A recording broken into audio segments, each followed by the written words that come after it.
But I would love to I would pay To be hypnotized? a year's salary to just have a video of that party that you talked about walking Right. into. Well, it's probably not enough money. I know, but just if I could see, I could hear the 60s or 70s music, da-na-na-na, da-na-na-na, and then all these. That's the party I went to? I know. No, I want to be cake. there. He would order this giant cake the size of this table, and people would, grab the cake. As they smoked, they would grab a piece of cake and eat the cake, and it became like a frenzy of eating something sweet and tasting it going down. It was novel and new and interesting. It was like a Diddy party, but with cake instead of cock. And they invited all the fat people in Hollywood. Did you ever go to one of those? I'm flattered that you think that the question that's is exactly even why reasonable. wouldn't you invite you? Bill, I love you for that.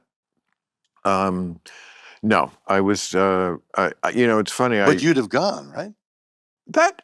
It's so funny. I used to run into Puffy, here and there, events. I remember he was at the Oscars. I remember talking to him a lot the night Chris Rock got slapped by Will Smith. And he's one of those guys. Maybe it's Trump. Well, how does that relate with Puffy? I'm talking about Puffy. I see. Okay. I'm talking about Puffy. I thought maybe you were wandering off. No. I would run into him now and then at events and stuff. Who? Puffy. Okay, I thought we were talking about Chris Rock. No, I said I saw Puffy that night at the Oscar party the night that Chris Rock. He actually didn't mention that, but go ahead. Okay. Yeah, because I was out for 5 minutes again. Okay, so I would see him, and he's not one of those guys who, like, you could see why he's so successful. I mean, he had smart instincts in the business, but also just like could give you that 2 minutes of undivided attention that made you feel like you're the most important person in the world. There are people who just have that skill.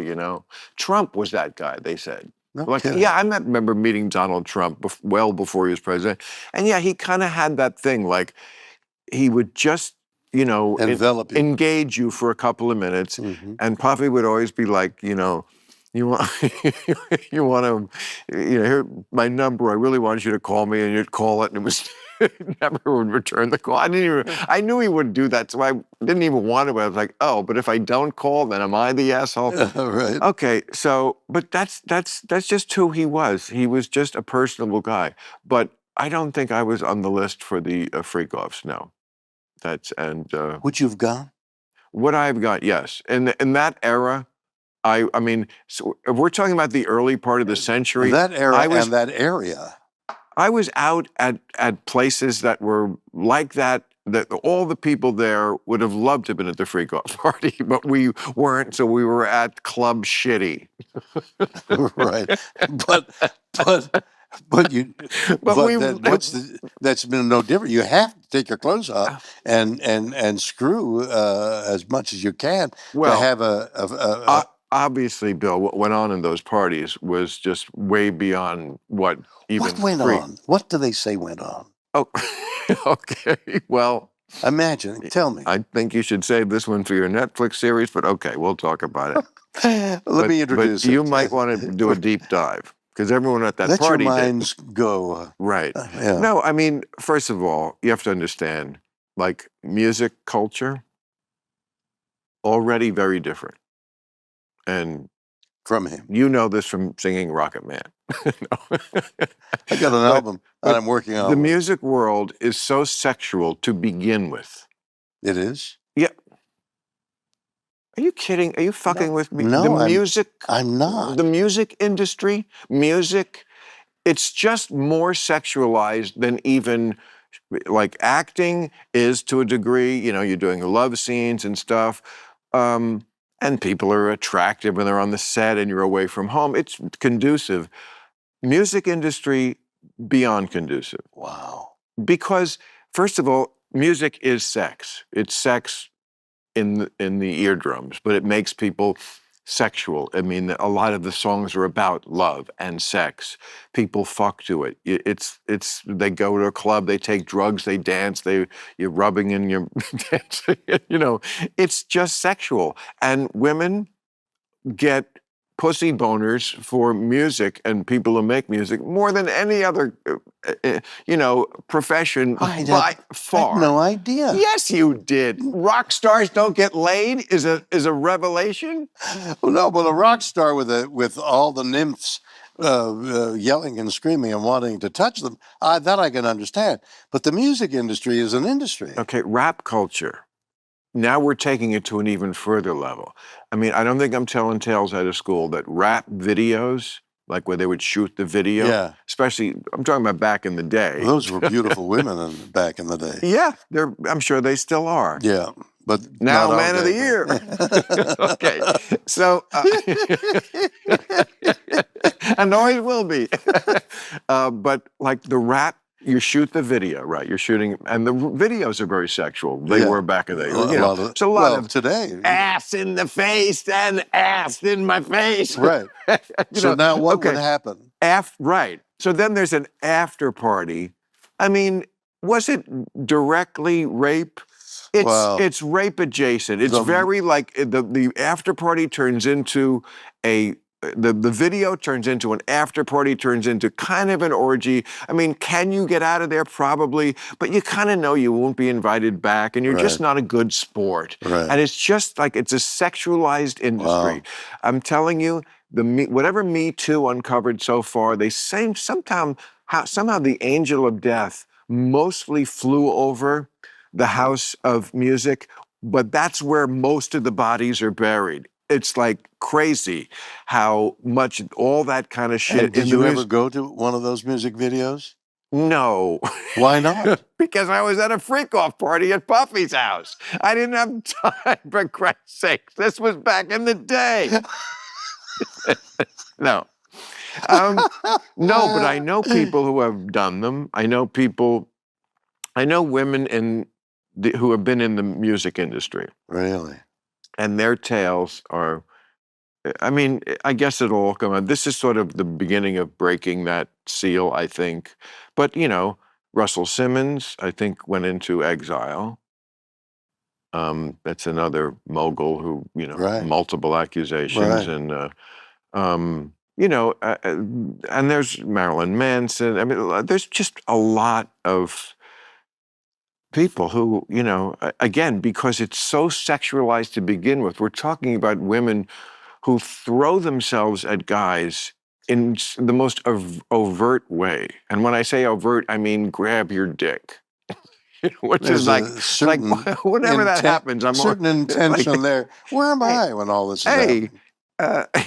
If they grab your dick, what does that mean? Grab your dick? Yeah, I mean, are they trying to send you a signal? I'm bad at picking up cues, okay? Like, I know when a girl does this with her hair, it kind of means she wants to fuck, but like the dick. So, that's the world that we're starting with. And then when you get to the parties, so what went on to answer that question? I don't know specifically, but a lot of stuff that women probably did not want to do, but felt they had to do because if they didn't, they were not a good sport who wasn't playing with the people who have power and connections. I'm going to tell you something you may not believe, and that is I've been an actor since I was 6 years old, okay? And all over the world. That explains that camera. And I've never seen that behavior. I've never. Well, again, this is the music industry. Well, I've made several albums, and I've got one going now, for example, with Brad Paisley. That love him. Love him. He's a great so great. artist. He was here, and he's such a great guy to talk to. Oh, he's and great. I'd always had a bit of a thing about country music, and I admit it was a prejudice. I even emailed this to him. I said, I feel silly because your music is so good, and I probably didn't listen to it just because I kind of like had that thought of, and this kind of a micro. I and my partner Robert Chernow, who's a lyricist, have written another album, lyrics, and Brad is going to do the music. Oh, wow. And we've got a great album. And the concept Oh. of the album is love, but love of different kinds. I love music. I love my body. I love my health. I love art. But I love my health because it allows me to love you more, is like the gist of Yeah. the song. So we're going to do that. We've put the date somewhere in January to record, but I sent him a scratch track of what I think is going on the other day. It's really good. That's where I'm at. That's the music industry I'm in. I don't see what you're talking about. I've never seen what you're talking. I've never seen people take drugs. I'm wandering around in an innocent cloud. Yeah, you, I mean, I'm blind. you are. This is coming back to me from the first time you were here. That you Did I are. say that? No, but but it's triggering a memory of me thinking, wow, this guy kind of like lives in his own world, I and do my like, work and go home and learn my words mm, and come back and do my work. right. Well, I mean, I hate to be the one to burst the bubble, but yeah, the What music did I industry miss, man? music industry is full of pimps. Oh my God. But That's funny. they and the kind of devotion and I don't know what to call it, but it's beyond, it's a preter-human level of adoration that goes on with music stars. I mean, Taylor Swift, I mean, the Beatles, I have Sinatra, Elvis, I mean, Yeah. anybody of it, Kanye, you know, people just, it just goes, like I always say, comedy, if you want to, score with comedy with women, it's got to go through the brain. Music, it doesn't have to. You can Goes have for no brain at all. goes for the beat. Probably. Goes right to the Yeah. Pussy. Yeah. Yeah. And and guys, I mean, I couldn't live without music. One of the numbers I wrote is I love music, Yeah. and and enumerate the music, classical music, love song, rock. All the way music affects you. You can love it. So inspirational, I gotta say, the way you, what are you now, 94? 93 3. Oh man, that's the worst thing you can do to a 93-year-old. is to say you're 94. Well, step Yeah, on his oxygen nose. But after and that, say 92 that. would have been really nice. But to see that, first of all, you look fine, and also that like it's always about tomorrow with you, and that's the secret. It's always about tomorrow. Tomorrow, I'm doing something with Paisley. Right. It's like you got shit on your calendar coming up. You have some time to get sick or die. That's exactly You right. got shit to do. I feel the I'm same way. taking a plane at 10:30 Friday night, flying to New York overnight, doing a performance in the morning, going entertaining in the morning, and getting on a plane in the afternoon, coming back. Wow, I don't want to be away from home any more than I have to. really? Why? What's at home? Just that dragon? The drag, a fence. A fence. I got a nice sized property, a fence, my dogs, my wife, the Right. house, my bed, the Isn't that all? bed, the Oh, bed. I, sweetheart, I'm getting off the road next year. I mean, I've been on as a So stand. you know what I mean when you say Yes, the bed. The yes, bed's uncovered, the pillows, the sheets, the noise. yes. I was in a hotel this last weekend for 3 days where they didn't have any heat, and it was Same. Okay. Thank you, Jesus. I was just saying to a number of people asking me about, are you sure you get off the road, you'll be okay? I get said, off the I road. will miss it, but I said they are making it so easy for me to not miss it. And one of the main reasons is, I don't know what happened. Hotels have been going down slowly. And in the last, I would say, year or two, a precipitous plunge. They turn off the heat They at night. heat, I've had TVs that didn't work in multiple hotels. You can't get the TV to work. I had the one, I was a couple of weeks ago someplace, and I got to the room after the show, and I like it cold at night, and it was cold. I guess they had turned it to that. I was like, okay, this is cool, great. Sometimes I have to get it cold. Um, Woke up in the morning, it's cold. Okay, now I'll put the heat on.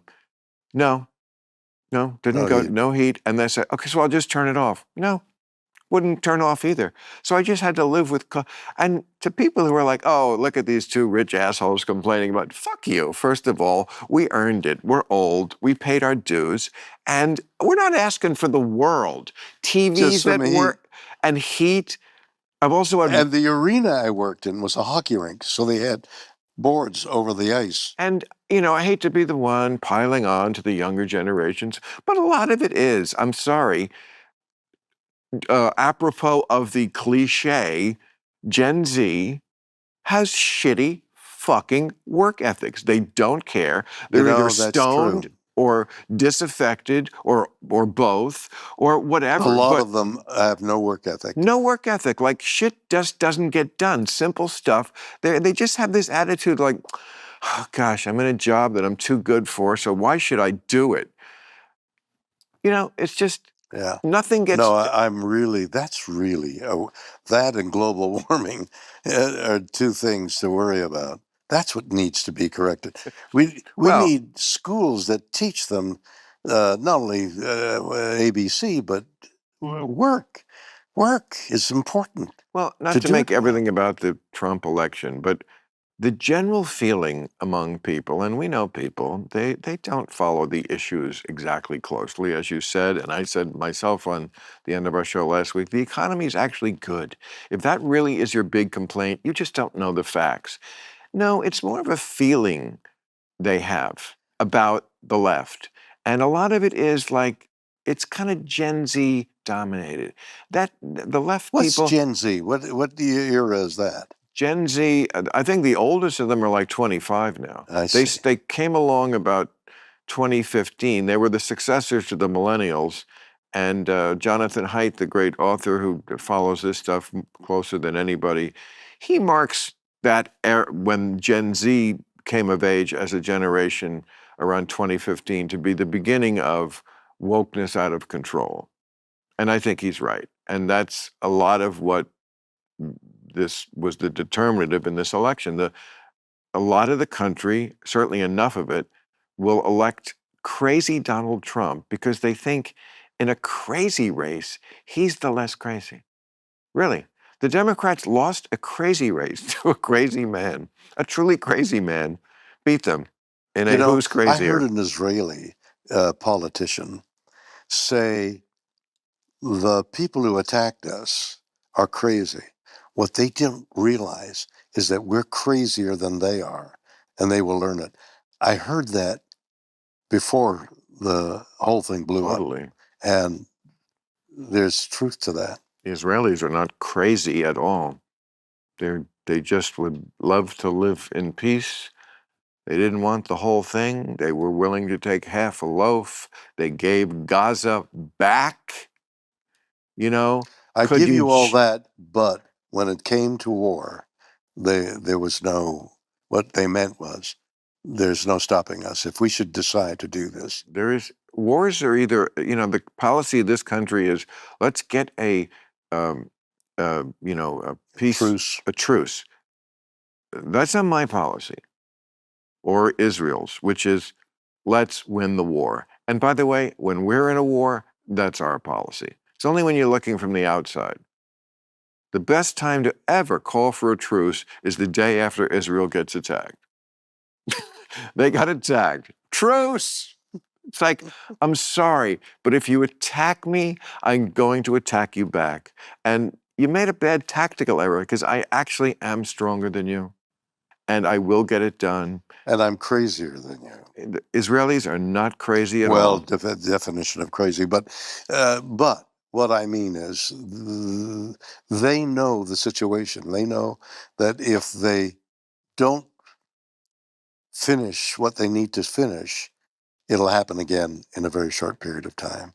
Because the truth of the matter is, they've made more these 10-year-olds and 5-year-olds in the next 10, 20 years will remember. And they've made But uh, there's only the least bad answer in any geopolitical decision. But we are talking about people who also have strapped suicide vests on 10-year-olds. yeah. No, So, we know you that know, You, to me, the ultimate sign of whether you're hypocritical on this or not is, okay, you're all for the Palestinians, and I certainly am for Palestinian civilians and people to be able to live peacefully and healthfully again. It's not like I don't see the misery and feel for it. But if you're taking sides in this, now my view, you're not seeing who the real bad guy is. Where would you live? Right. Where would you live in Tel Aviv, or would you rather live in Gaza? Not Gaza under the attack of Israel, just Gaza Right. under Hamas as it was before October 7th. That's why the two-state thing is Okay? the only reasonable So explanation. get real. You would not live in that society.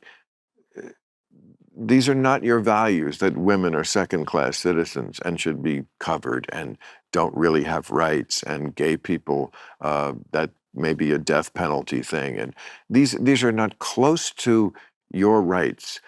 No elections, no freedom of religion, certainly. No, you'd want to live in Tel Aviv, which looks like where you live now. That looks like where you live now. People do what they want. The women wear a sundress when it's nice outside. And we don't have to be Jews. A lot of Jews are very non-Jewy.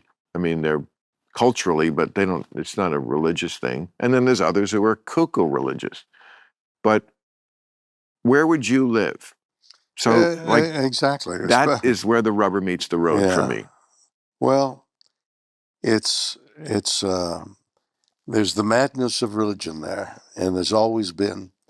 Why would you kill somebody over the fact that they don't believe the way you believe? Because if you believe something as important as who created the universe, and all that he did, then it's kind of important that, Yeah, but if I hold an alternative point of view, I'm not infringing on your belief. yes, it is. It's too existential to think that you have to convince yourself, first of all, since there's no actual evidence, that there's this supernatural being and you're part of his cult.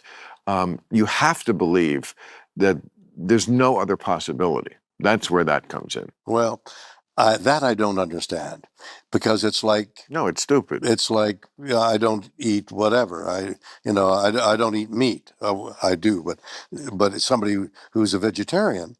Why would they want to kill me because I want a steak? Go eat your vegetables. I'll eat my steak, and I'll see you at the movies. I mean, some of that is my PETA friends, and God love them. We're close, and I said this before, but I'm not a vegetarian. They accept that in me, so I don't think those people are that dictatorial about it. But I know what you're saying. Some people would say, like what people say about abortion, it's murder. If you think we shouldn't kill animals, then it's like, hey, That abortion thing. It's a convenience to think that it isn't murder. It's a convenience. I agree. I say the same thing. I say it is murder. I'm just okay with it. That Right. which is my position. That's Right. just my actual position. Right. It's like until a person is out, um, I mean, especially at the early stages, yes, it's undeniably becoming a life. I'm squishy on it. Some liberals think I'm too squishy on it So am I. because I was not supposed to be born. What do you mean? My mother had my sister 4 years, 3.5 years before me, and it was very difficult. And she had subsequently a number of what in those days, this is the early 1950s, they called exploratory operations. They just opened you up because they're like, what the fuck? We don't know I mean, she was had a lot of, and they said, you should not have another child. And so I understand what it could have been to be on the cutting room Wow. floor. So wait a minute. Well, so your mother conceived again deliberately? Deliberately, don't ask those questions, or I didn't. I wish I did. Ah, Oh, I have to tell you, you're kind of a Jew, right? I'm a kind of a Jew. Okay. You'll love this story. So I'm recently had occasion to go through old papers, old family papers, that I just threw in a file and never looked. I said someday, and then someday never came. I had reason to do it. And my father saved letters. These are from like the late 40s. What's his first name? Bill, Mm-hmm. like us. He saved letters from 3 friends that from right after World War II. 2 of them are people he was in the war with, all the way through the early 60s, you know. I mean, a long distance phone call cost like 25 cents. You couldn't, a stamp was 3. So I'm going through all these letters. It's fascinating, you know. And again, I only have half the story because I don't have his letters to them. They're gone. Right. And probably those people are dead. But I have the letters they sent back to him. My father, who married my mother in 1951, up until about 3 months before they got married, was engaged to another woman. Holy cats. Yeah. Now, my father and mother met in World War II, like overseas. Very romantic. That's Bet 1940. the other woman. No, Met your mother. my mother and my father. Overseas. Yes. What country? Probably France in 44 or Germany. Was she French? She's a nurse. What? She was an Army nurse. Oh. And he was in Patton's Army. Right. So he knew her from 1944 to 1951. I don't know, during that time, were they seeing other people? Was he cheating? I have no idea. But I do know from the letters, he was about to marry this other woman. I'm talking about months before he married my mother, and then breaks it off. And I mean, he could have used the same hall that he rented. It was only like 3 months later. Oh, my Lord. And I think what happened was Catholic Bill Maher, Irish Catholic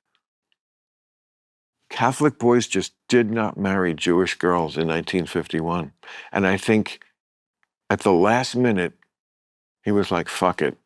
You know what? That's the one I love. Wow. And I'm going to marry her. Wow. But up until then, I think he was going to marry this other girl. Now, that's not exactly in the letters. Right. But that's the story you got. It makes sense. Yeah. I mean, so Bill, a Jewish Catholic union was way more outrageous than black-white is today. I know. So your mother gets pregnant, but you don't know whether it was deliberate or not. No. What am I going to say? Hey. She wanted to have a baby with your father.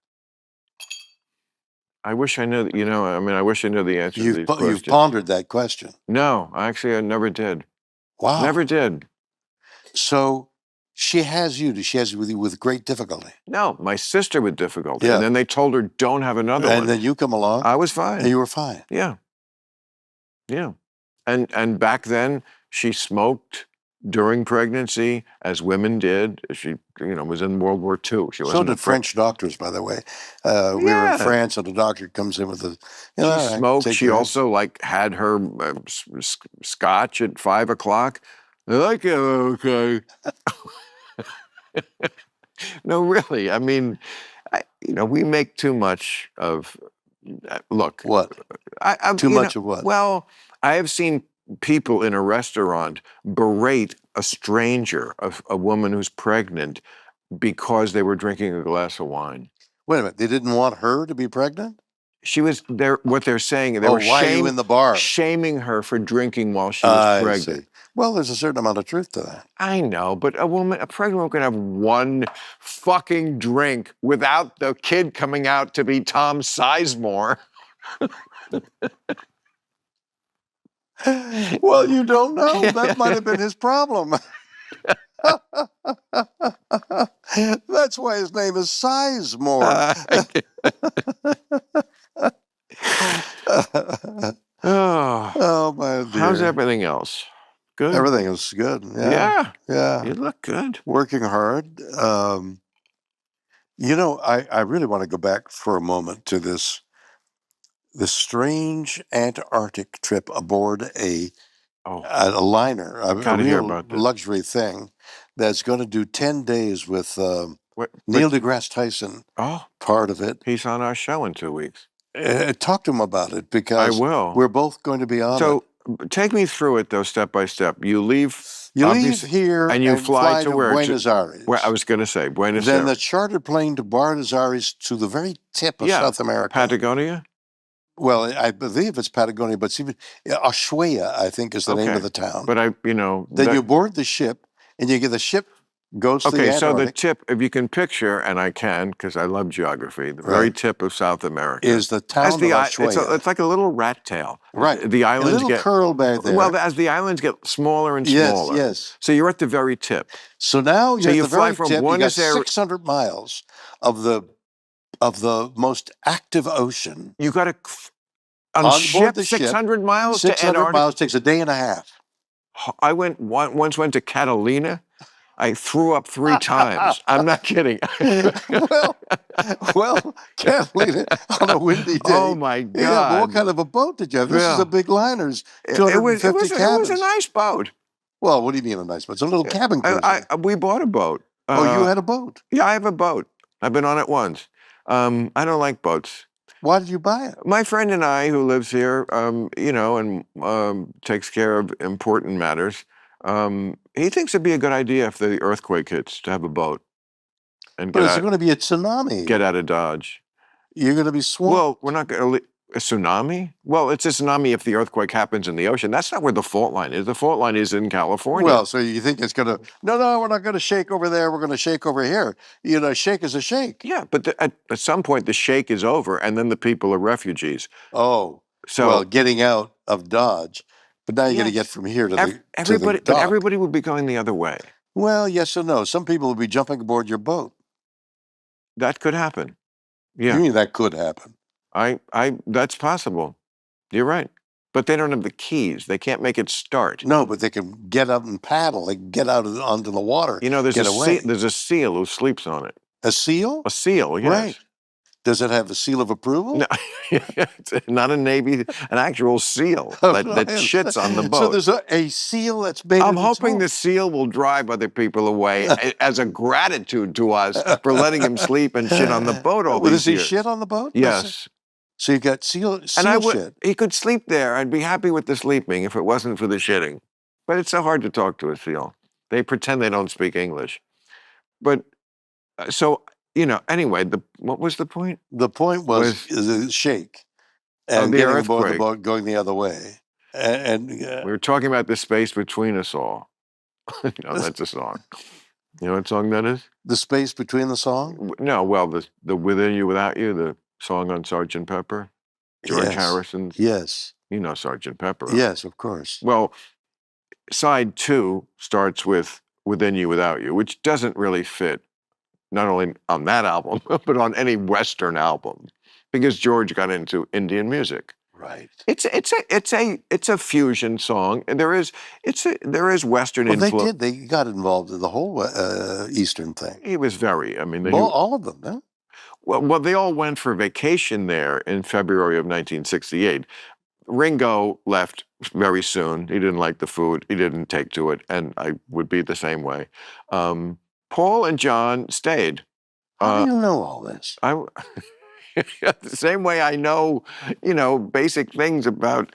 I don't know. No, that's very esoteric knowledge. It's not. Who else? Lots of people know. No, lots of people know about that. Lots of people my age know about the Beatles.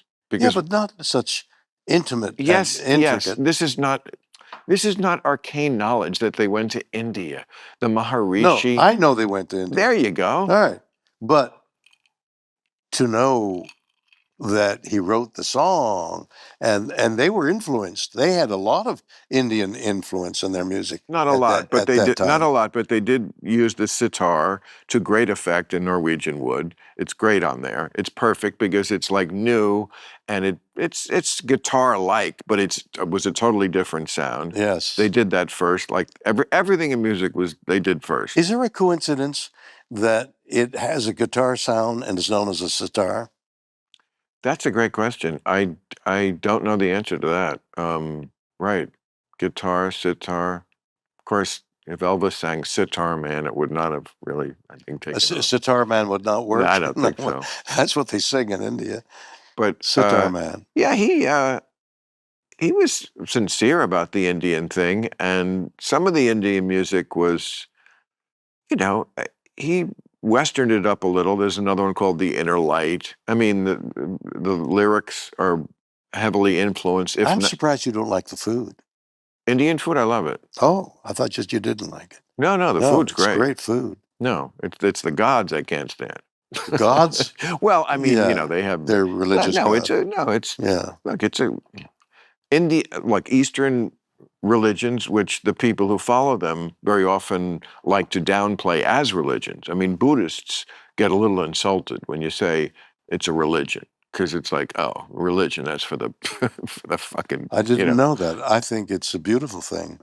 that it is a religion. Well, that it is, your definition of religion is precepts you live by, and they certainly live by Buddhist Well, precepts. I think there are deeper things about religion than that. It's not Well, just but that's when you call it.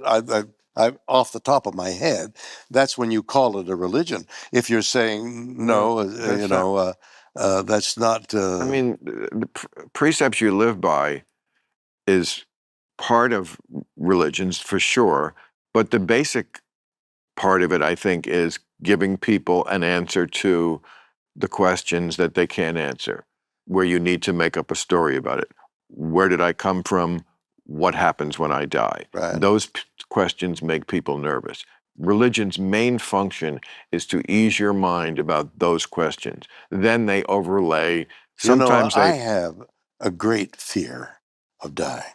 The leaving my home and all the leaving you. By that I mean Yeah. by friends and Yeah. and people you want to be with. Yeah. I want to see the playoffs. Right. The playoffs, exactly. Yeah. How am I But gonna know who wins if I'm dead? I'm able in times of some intelligence, excuse me, to rationalize the adventure. I'm thinking of life as an adventure each day. This experience with talking with you and jumping from subject to subject and listening to you laugh and me cough on it.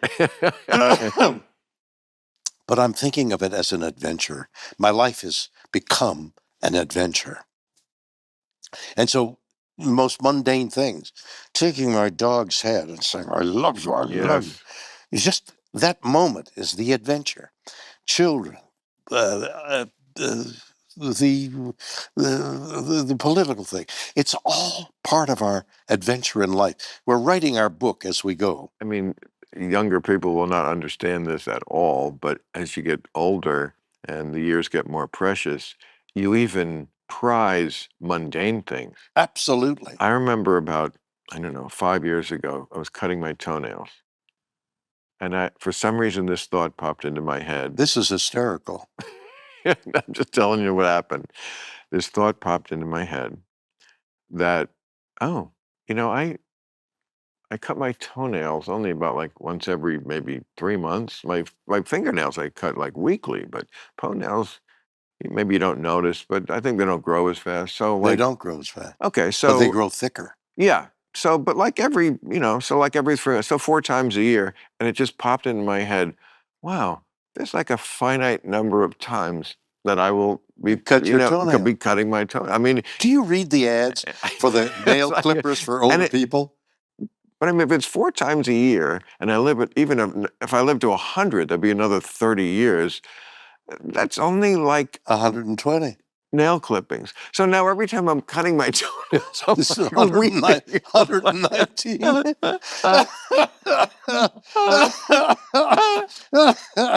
It's too bad you don't count the lovemaking times that you have left. Oh, who cares about that? But the toenails just rocks my world. They have ads for toenail clippers for older people. Well, why? What is different about a clipper for older people? Because your nails thicken and a fingernail clipper doesn't work really well on your toenails. You need a weed whacker. Yeah, exactly. Jesus Christ. Yeah, and then you cut your socks with it. And they make those too, by the way. They make it's a file. It's a file. It's a little round thing that is a file, and it goes, "Yeah," and you go to, "Yeah." It's true. Your toenails. I could do that all night. Yeah. At least you can bend over. I can't get over that far anymore. Look what I found on the floor. What is it? My appearances. I hope that's not a sign. What is it? No, I'm at the Beacon Theater. Oh my gosh, the Beacon in November 16th, coming right up. The theater. Are you advertising? Yeah, the theater. Where you're going to be? The theater. Aren't you sold out all the time? The theater, I guess. Aren't you? I don't know. It's a great question. The theater at I assume not. If we're the theater at MGM Grand, Las Vegas. No, I'm not in Las Vegas. November 17th, Las Vegas. Whoever wrote this is what I was talking about. Gen Z is fired.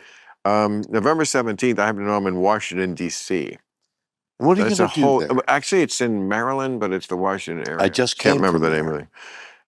It's cold and damp. Oh my God! And then things I don't even want plugged. And and here's my shopping list for next week. Thick socks. Well, I hope we can. There's a certain finality in "Well, I." With what? There's a certain finality to "Well, I like to call this to a close." I'll have another drink if you're up for it. No, I'm good. I'm done. You're done? Well, I mean, if you're done, I've got to be done. It's a mutual. This is a fuck off. You freak off. It's our kind of freak off. Yeah, I got to go back to work. I have so much work this week because, again, election week. It's not like any other week. What are you going to do?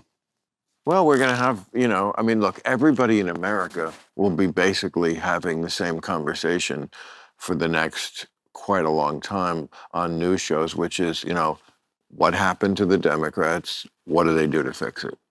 That's all the topic is. We won and there's lousy Democrats. And yes. What did we do that made it great? You're right. Yeah. Well, I mean, there'll be more of those shows than the others. They get a chance to, like it's one thing to win. It's another thing to win big. I mean, he won big. What's your opinion of Vance?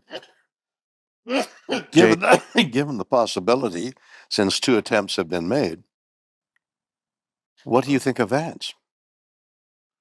Oh, J.D. Vance. Well, he looks like. Did you see the debate with Walz? I mean, it was like a debate that you'd see in Canada. Oh, it was so polite. So polite. Yeah, I saw that. I'm hoping that guy comes out, but he's obviously shown himself to be a guy who obviously will turn on a dime. He said Trump could be America's Hitler, and then he's his vice president. So, how much hope can I have for integrity? Yeah. But that's what bothers me. Yeah, no, it's a worrisome time. But I will say it again. The thing I most dread is boredom. Well, here's what I think we should do, Billy. Treat it as an adventure. We're off on on January 6th. You're so right. We're on 20th. 20th. We're on an adventure. What's going to happen? How do we modulate it? How do we live with it? How do we agree with it? How do we take this new element in our lives and receive it and work with it? If I may, speaking of January 6th, as long as you did say that date, let's not forget about this election we just had. Okay, it's over. But the only reason it's over is he won. If he had lost, we would be in all sorts of shit right now because he would never say, I lost. So let's not have any more of this bullshit. That's a really interesting point. Let's not have any more of this bullshit about here's a video of Democrats saying the president's illegitimate. Yes, Democrats grumble about Republican presidents and how they got there. That's a whole different kettle of fish than, okay, you won, which is what they do and the Republicans don't. I did hide the cameras in the walls. before 20 years before Right there. I was using this as the podcast. This was just the party house. Yeah. And I did this just with but now I can get you to come and do it with me. Oh my God. So it's the best thing in the world, because this is what I would do midweek. Like, I can take 2-hour break midweek from my real job at Real Time to just kick it with somebody.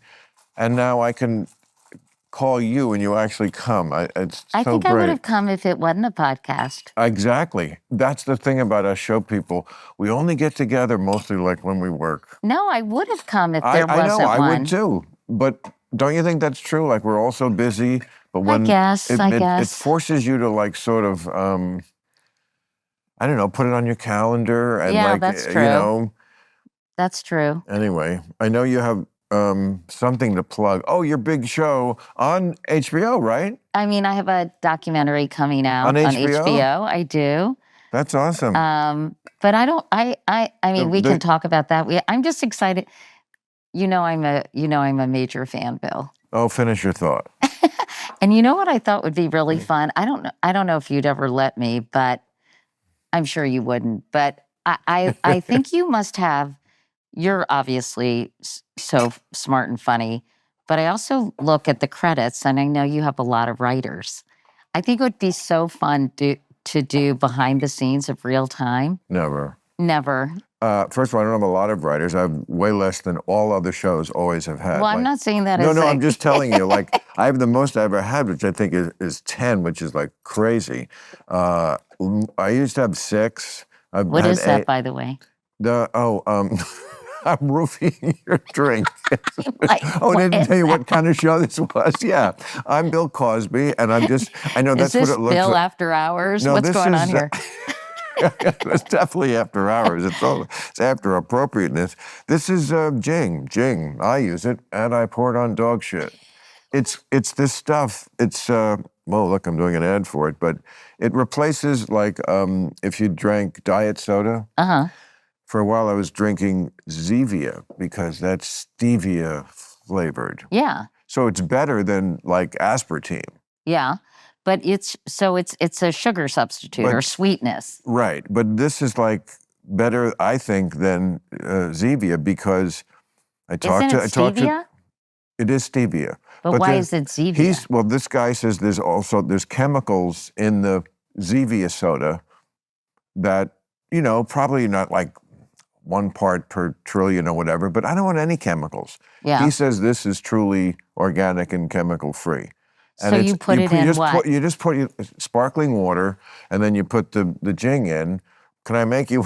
No, I'm good. I have that your crew got me a little Paloma situation. I thought you were going to say your crew got me a little wasted. No. No, that's my job. And by the way, I'm sorry. I know you probably seem like such a Pollyanna. You have the nicest people working with you here. I have very nice people around me. Same thing as Real Time. I don't know how it happens. Yeah, you're very lucky. I feel like they all think they have to make up for the snarky host. It's like, we better extra nice just to even out Bill. No, but that says a lot about you, that you have nice people also, around you. I've had people who, so many of the people who are on Real Time have been there longer than 20 years. Wow. I announced at one point that anyone who worked on the 2 shows together, which one went on in 93, right. So I guess this is like around 2010, I said, we've been on Real Time for a while, like, anyone who's been with me 20 years, I'm going to give you a $20,000 vacation. Thinking, I guess I didn't think ahead. I didn't think it would be that many people, and it's been a lot of people. Really? I was like, yes. I feel like every week I'm giving away a fucking vacation like that. What am I, Bob Barker? I mean, but I'm happy to do it. But that to me says more than anything, that people just have stayed through 3 networks, 2 coasts. It must be such a fun show to work on. Why would you never want sort of a behind the scenes? You don't want to let people into sort of how the sausage is being made or whatever? How the sausage gets erect. It's more like our show. No, yes, that's exactly right. It's funny. I was given I have this book coming out. I love it, by the way. Oh, I know. You gave me the blurb. I appreciate it. Yeah, of course. Um, And I have a TL for you. Do you know what a TL is? TL. Okay, it's something weird that we did in my family growing up. It stands for trade last. I don't know if it came from my mom's family, my dad's family, but it's when someone says something nice about you, you pass it on. The way it works, though, and I'm not going to make you do the other part. If I said, "Hey, Bill, I got a TL for you," and before I gave you the TL, you'd have to tell me something nice someone had said about me. You don't have to do that. I'm just going to give you a pass and think of one. You owe me a TL. But your TL is I was on a Zoom with the Aspen Institute today, and I know you're coming to Aspen Ideas, which is very Right. exciting. You're going to be interviewed by Tina Brown, who is curating the whole festival this Sell year. this fucking book. Well, she said, I can't wait to interview Bill Maher. I was reading his book on the plane. It is so great. Good. She said, I couldn't stop laughing. Oh, thank you. What a great plug. Right? Thank you. Isn't that nice? That is a, no, you're not. And she's she's hard to please. Tina has very exacting tastes. So. You're not Jewish, are you? My mother is. Oh, mine too. Yeah. That's right. We have that in common. Yeah, and but you were raised Catholic, yes. and I was raised Presbyterian. But I think the Jews call it a mitzvah, Yes, they do. right? Isn't that a gift? Yes, that's a little mitzvah. Yeah. And that was a mitzvah. But I mean, for me to like choose someone who is nice about you would be, I'd need an encyclopedic review of everyone in show business. Like I am. When people say, "Oh boy," if you go out, the only people who ever come up to you, people who like you, the people who hate you never say anything. Right, that's true. So they're like, everybody loves you, and I'm always trying to convince people, no. I promise you, everybody does not love me. Lots of people really don't like me, but I feel like everybody really does love you. No, everyone Well, doesn't not like Sarah me. Palin. Yeah, not Sarah Palin, and there are a number. I think for the most part, I'm fairly likable, but there's certainly people who don't. But I think we are witnessing kind of a Bill-essence. I think you are having a moment. I do. Oh, and I thank know you. this is your show, not mine, but I think it's really cool. And I was thinking about this on the way over, Bill. Damn, I should have brought that fucking book. You have it. Oh, good. I have it. It's available. When does it come out? I know it's on the back. May 21st, but you can I don't have pre-order my glasses on. This'll- May 21st, but you we can pre-order it now. I forgot It's the really language of fun. that. What This Comedian Said Will Shock You by Bill Maher. This is not your first book, though, Bill. No, but How it's many the books first. have you written? It's the first. Well, Want to hold your book and fondle it? No, or- no. I mean, I've written 2 horror books, which are books that are just, I feel like, not horror books. I shouldn't call them that, but like, they were new rules books. So they were just really the new rules. I didn't really have to put a lot of work into it. We just reprinted basically what was. Right. So that's fine. Yeah. Because the New Rules is a joke book. They're short, they're punchy, you can read it on the toilet. This is the editorials. I worked like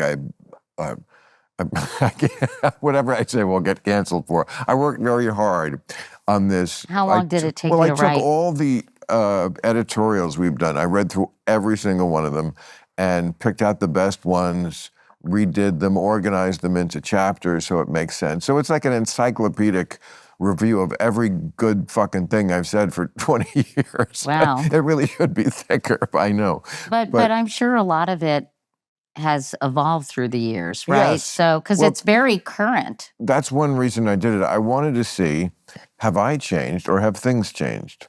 And what did you discover? It's mostly things. Yeah. The left has gotten crazier. I'm not wrong. And the right, of course, also gotten crazier, which is even more alarming. But there is so much material on the left because they do crazy things. Yeah. Did you read, I know you're a fan of Jonathan Haidt. I know he was on, you're on Real Time recently, and he's written this book, The Anxious Generation. I'm a big fan of Jonathan Haidt's. and he wrote a really good piece, which I'm sure you read in The Atlantic a few years ago, which is why the last 10 years have been uniquely stupid. Right.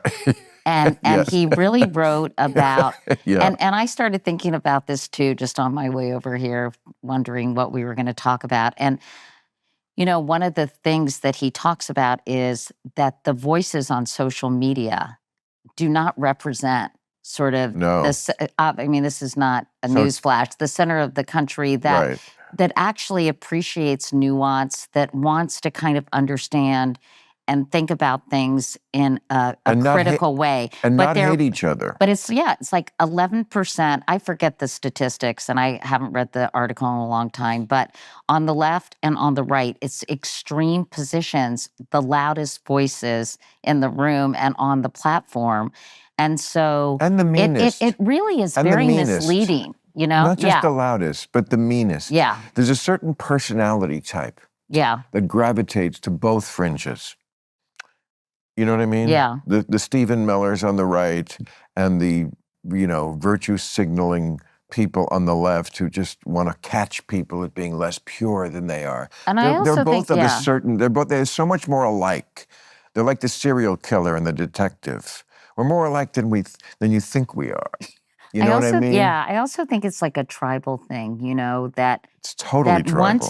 I also think, believe it or not to over psychoanalyze it, but I think it's actually illustrative of the loneliness and social isolation people feel. Totally. And they gravitate to this group think, and they actually Right. think these people are their friends. They have Right. actually replaced. You're so right. Social media has replaced their social circle. That's such a good observation. Right? That's so true.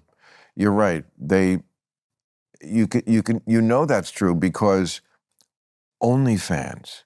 Do you know what goes on OnlyFans? A little, I've been told. Oh, did I embarrass America's sweetheart? Oh, it's good. No, but it's a lot of yeah. Well, My daughter used to threaten me that she would go on OnlyFans, but she was they kidding. would tell you that it's a place where content creators can make people aware of anything, pottery, gardening. It's men masturbating is what it is. It's men masturbating and young girls taking off their clothes and playing with themselves while a baby cries in the next room. Ugh. That's what OnlyFans is. And the New York Times Magazine did a very long, deep dive into it, and I'm old, so that's how I know about OnlyFans, But they have what they're called chatters. In other words, you're relating. God, I sound like I'm 100. But see, I'm not a tech person. I have the basics, but I've never been on a website with anyone like that. I'm guessing. I've never used the camera except maybe in a Zoom meeting. I guess I use it then, but I've never done that. But okay, so you've connected. Through the computer, again, I sound like I'm 89, through the computer with this young lady. And I thought it was more direct, like an old webcam girl where you're actually talking to each other like in a Zoom. Right. It's not. It's not? No, it's like you're texting and she's texting back because that's how the kids talk. But it's not even her. It's a chatter. It's a fat guy in the Philippines. And the guy who's paying for this, he must know somewhere in his mind that this is not really his girlfriend. It's not even. Wait, but so it's not even her communicating. Oh, so they just use video of the girl and they have a guy pretending to chat what she would say? Yes. Read the article. Okay, I have to. I swear I didn't make that up, though. Yeah, because But I yes. thought it was live and that people were truly interacting. Maybe there is that, too. I mean, I think it's everything, but this is how they described it. Oh, interesting. The girl and this is OnlyFans? Because some of the girls don't speak English. Yeah. Well, that's not surprising, right? And that's not surprising at all, because we exploit the non-English speakers. Here, here. And it must end. Tonight it must end. But that goes to your point about the loneliness. I mean, it just blows my mind that guys, and they spend a fortune on it. Well, now what they're starting to do, it's funny because I did a 6-hour series 4 or 5 years ago for Nat Geo, and one of them was on tech addiction. And in San Diego, I went to this whole place that manufactures sex dolls. And Oh. with AI, yeah, I mean, it was crazy. And I interviewed a man who had 2 of them. And I want you to know that you can take them apart and they're dishwasher safe. They would, yes, they'd have to be. Isn't that I disgusting? mean, it is. Yes, Anyway, so there were these, and you can pick, what color eyes, breast size. There was a whole table bill of nipples that you could select. You can custom order these basically these sex dolls. And now with AI, they're implanting stuff in there, and so you can actually carry on a conversation with these. Oh, it's very, very soon going to get to the point where, I mean, men are already largely lost Yeah. to the female population, especially the young ones, because first of all, they think choking is first base and anal is second. Oh, good Lord. Really.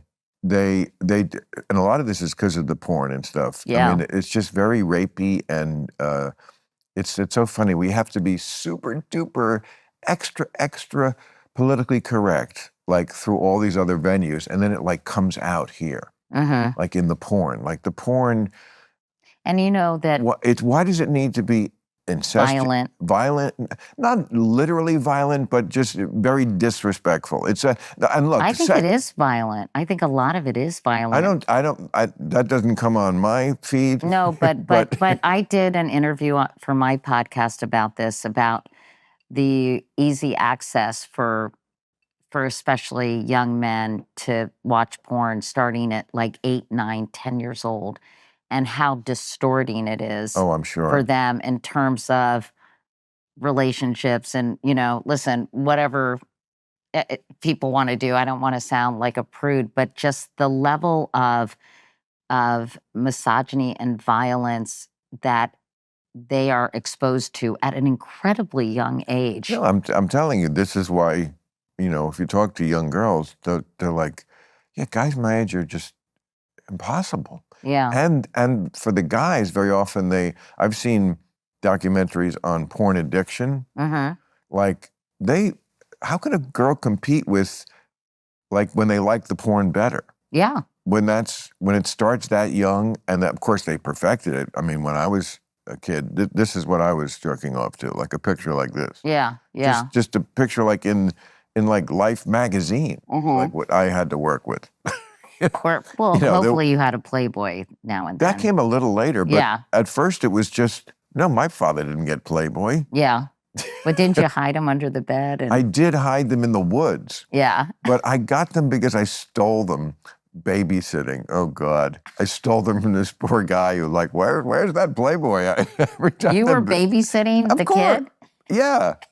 Well, I was babysitting. That's what you do when you're like 14 or something. That was like one of my, I always worked when I was a kid. I raked leaves, I shoveled snow, I mowed lawns. Like, I was a worker bee. I've always been a worker. Like, I think you're the same way. Yeah. You're very. I've always worked too. Yeah. Don't we have a similar birthday also? My birthday's January 7th. 20th. Oh, okay. That's fine. So we're both. Capricorns. I'm on the cusp. You're on the cusp. My husband's birthday is January 21st. So you're very close to him. Yes. Yeah. Wow. And Jesus was one of us, right? Yes. Jesus was a Capricorn. Jesus was a Capricorn. Remember that? Sounds like a Chris Christopherson I think it was song. Actually, wasn't it? No. Was it an album? Was there an album? It should. Jesus I was feel a like Capricorn. it should I feel have like been. it. Yeah. But maybe it was. Yeah. I don't know. At a certain point, disc full. That kind of thing. Or like. I know. Do you ever go to think of something? You're like, oh man, I knew that 5 years ago. And it hadn't been activated in so long that it slipped out of, but I remember knowing about it. I do remember when I did know. Are you starting, this is weird to make us feel really old. I'm starting to have a little bit of trouble with names. Are you at all? Like, I what's always that sucked name? at names. Really?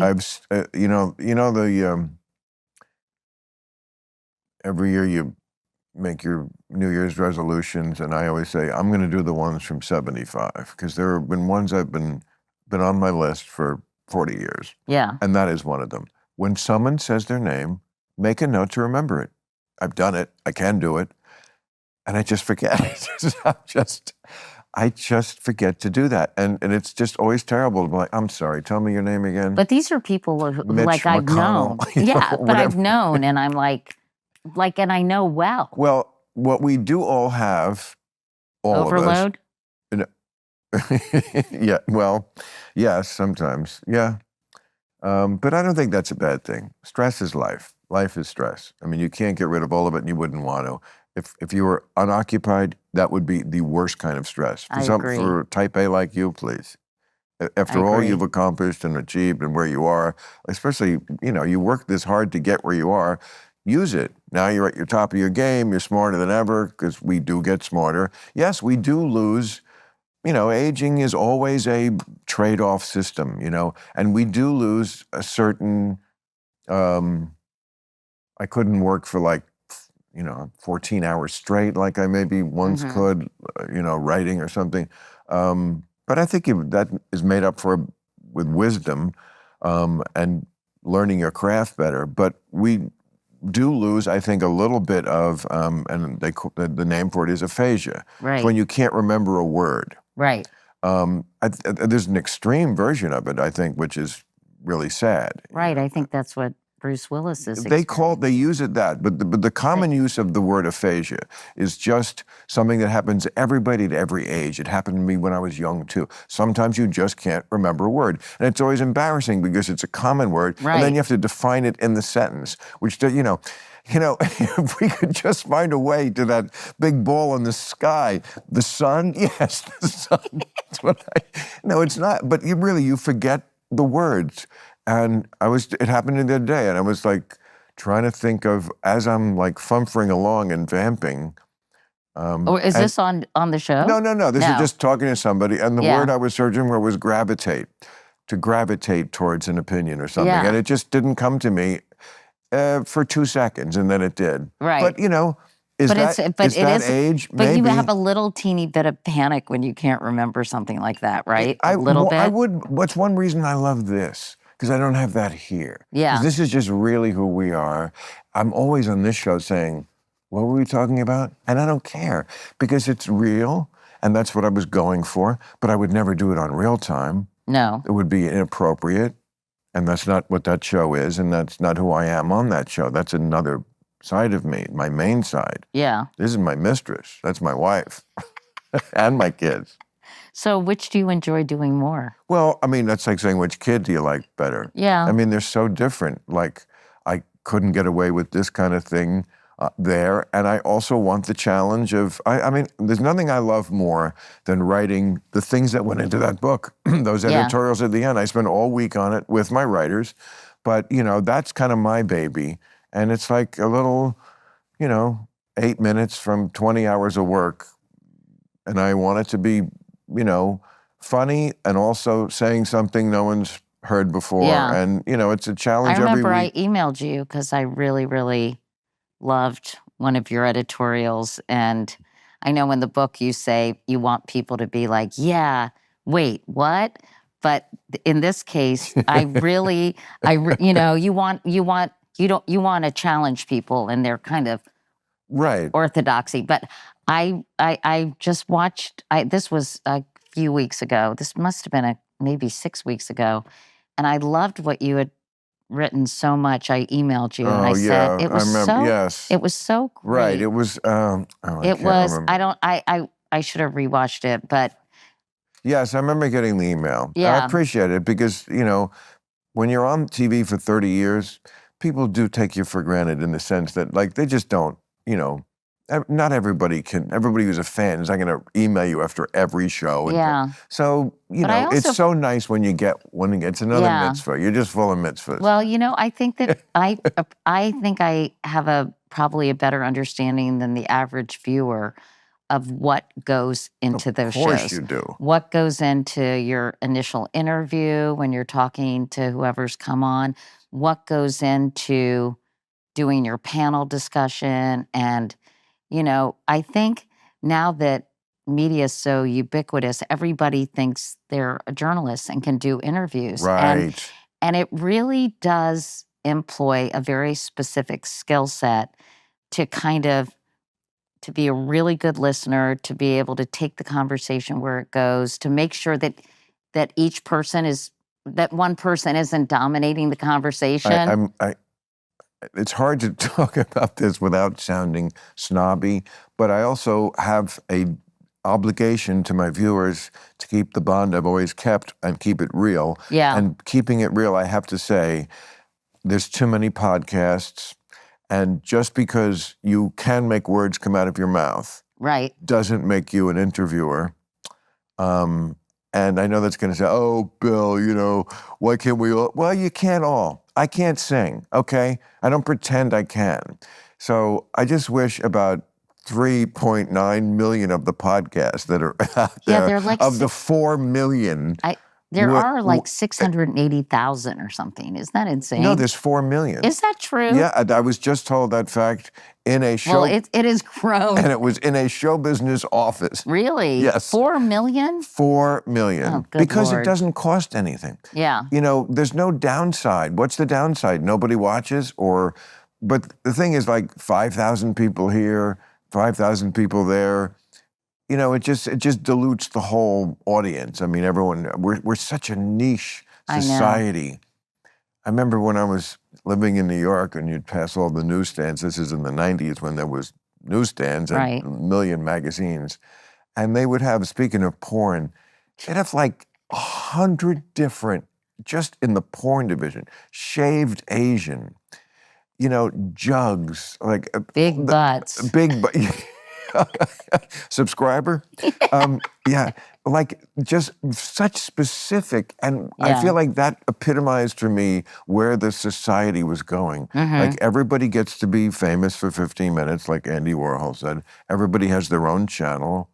And so it's very hard to get communally the whole country, when the whole country absorbed Ed Sullivan or Totally. something that was taken in by young, old, everybody in the family.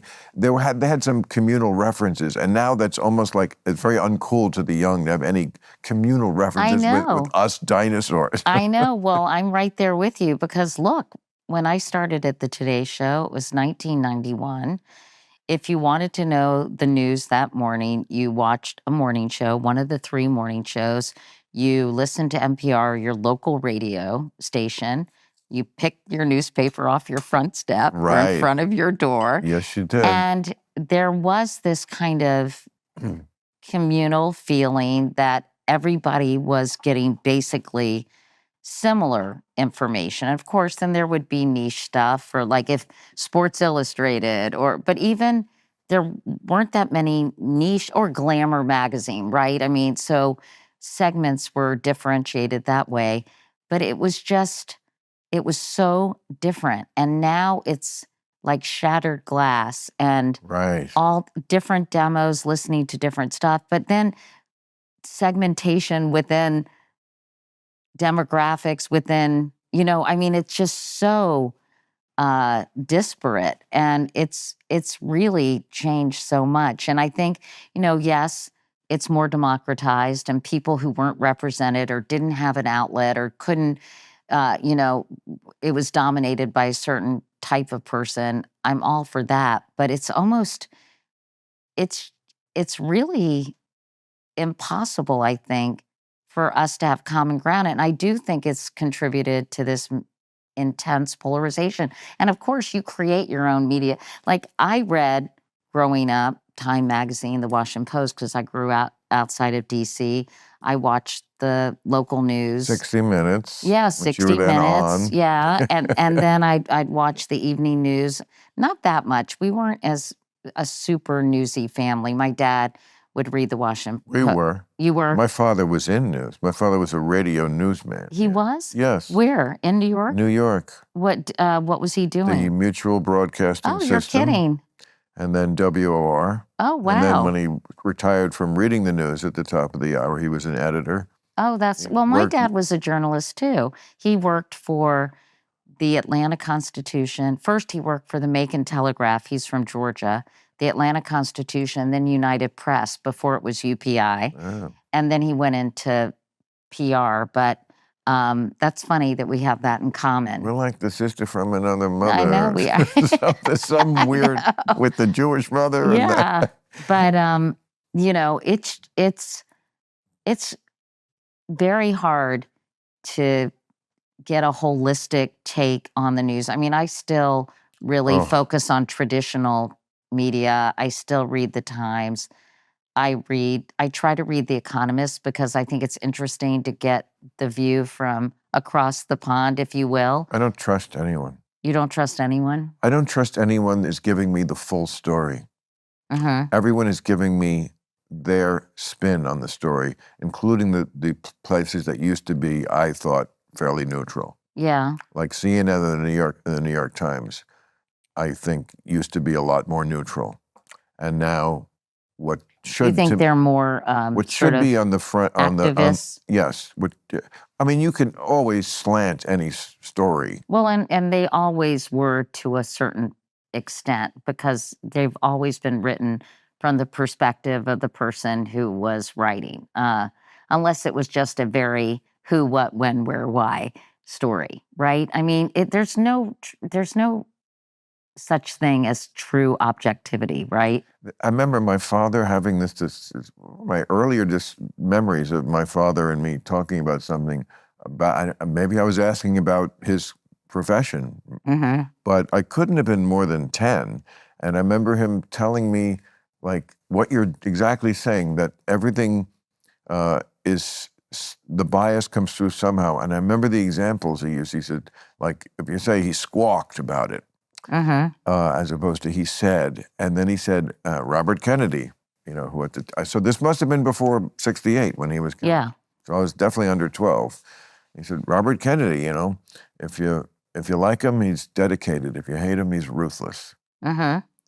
And yeah, but it got worse. No, I like agree. everything else. Yeah. It got worse. Yeah. It got and it got to the point where each side thinks they have to load their issue because we can't really be trusted with both sides because the other side is so powerful and such an existential threat. They both think the other side is an existential threat. So we just have to do everything we can. We can't trust them to make sure they have the one true and correct opinion. But don't you think things changed so dramatically, Bill, when Donald Trump arrived on the scene? Absolutely. Because, yes, of course. Listen, I've covered Absolutely. elections and presidents, and I was thinking about it. There's always been, policy differences, but a basic level of course, people are going to twist or shape facts to meet their, to match their ideology or help persuade people that they're right. But I think when Trump arrived on the scene, the decorum was gone, sort of this level of basic decency evaporated, and, just complete falsehoods. So yes, I think for media, it was an impossible choice. Right? For a place like CNN, I have total sympathy with them for that. It was an impossible choice. Either you pretend that this is just the other side of normal, left, right, Republican, Right. Democrat, or you start calling him a liar. Now, I tried to, I'm on CNN now. On Right, Saturday night, they rerun the show. You're at the We've been, after for the time or last 6 whatever. months, we were on After, but now we're on the whole show. I think the world needs a great CNN, so I'll do everything I can to help that organization. And they still do some great stuff They do. and have some great people, and I still tune to it when something happens. Okay, but I said, you tried this. You tried having people like Jeffrey Lord and Kayleigh McEnany, Yeah. and that didn't work because, then you're basically giving voice to election deniers. Okay, but to me, the way you deal with Trump is this. Okay, remember the town hall he had on CNN about 6 months ago, and the audience loved it. The audience loved it. I mean, you can hate It that. was stacked with Trump supporters. Well, they said Republicans and independents. That's what they said. Okay, maybe it was. How'd they get in? If they did, that's on CNN. Yeah, I agree. I think it Then you is gotta on get it- CNN, and the vetting process Well, was then you got to get a better audience person.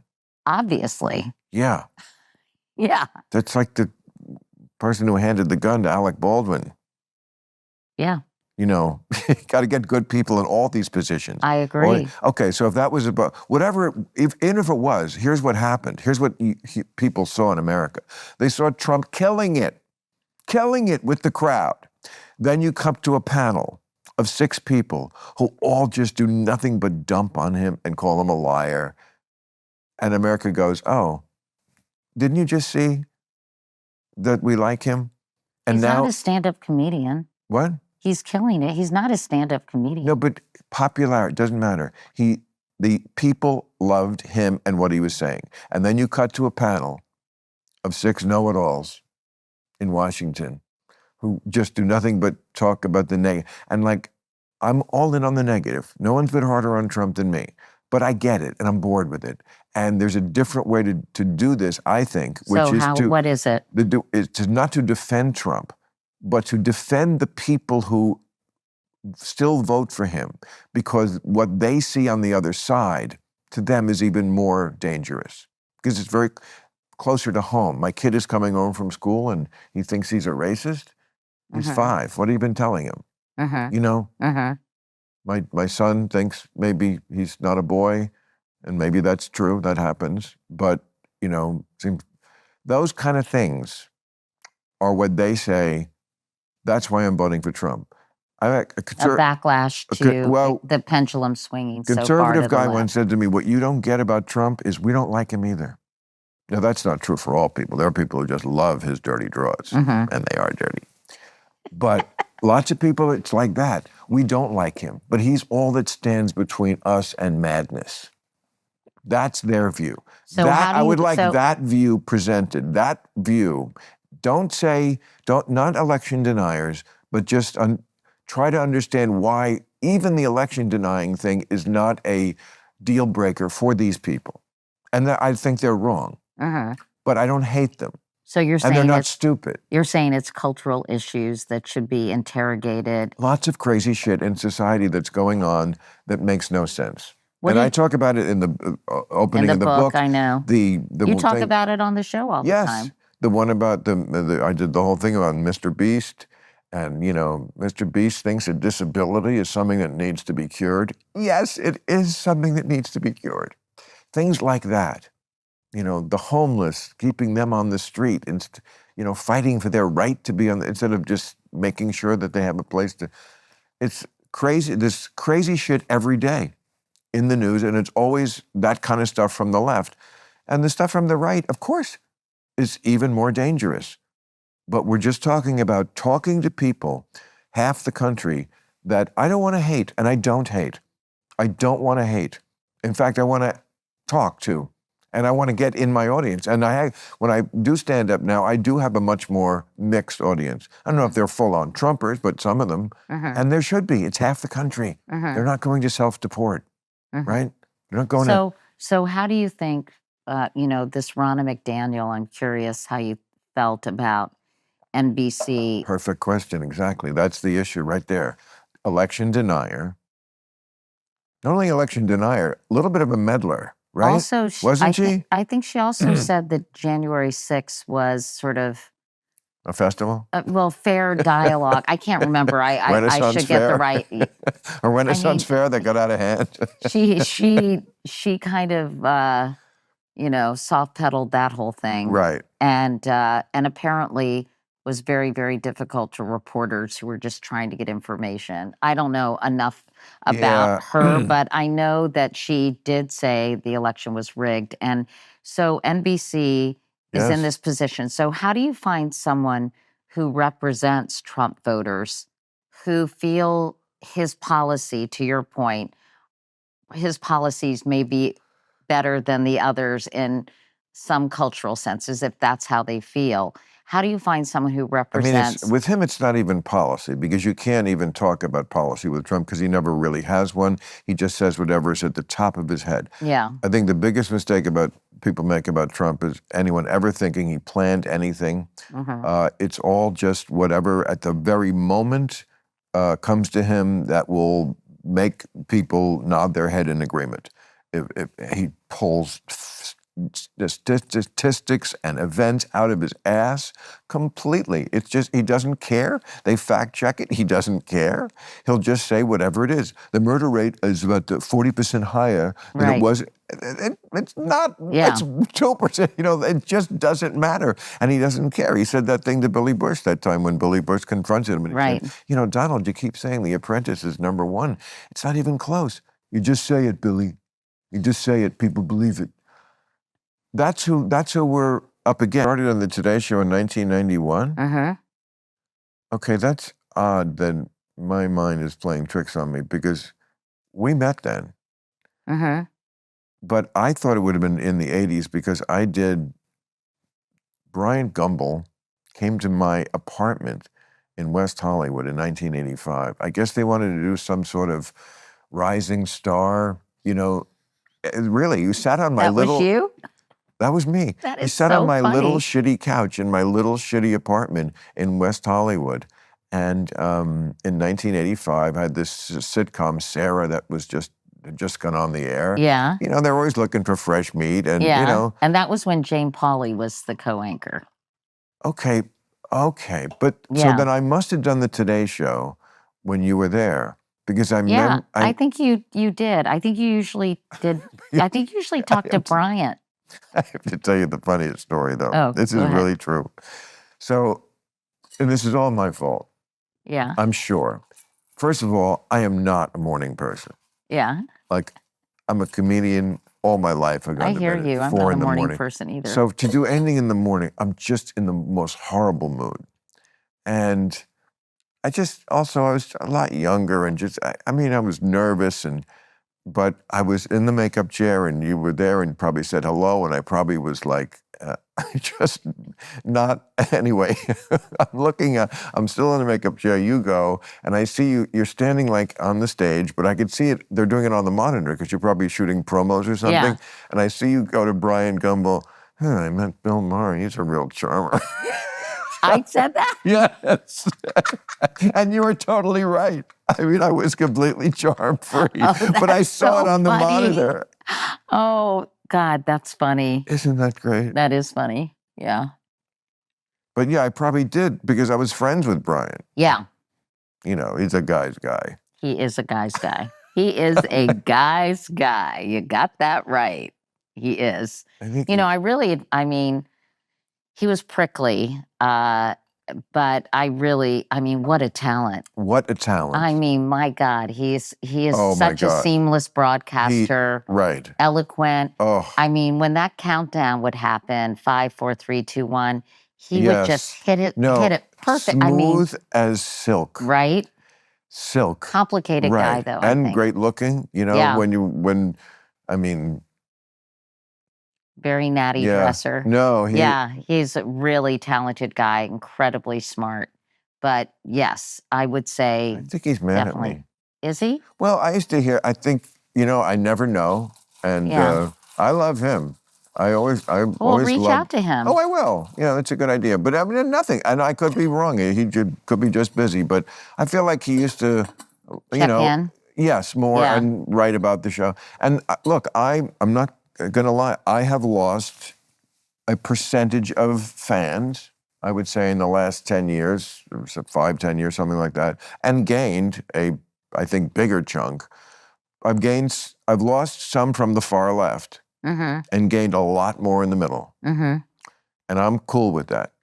I don't think Bryant would. But I don't know. Yeah, I'm just saying. So. Yeah. Great. I'm glad. I hope it's not that. You should reach. Why don't you reach out to him? I'm going to. He got mad at me because I was doing something. A great memory, Katie. On maternity. Don't go by this.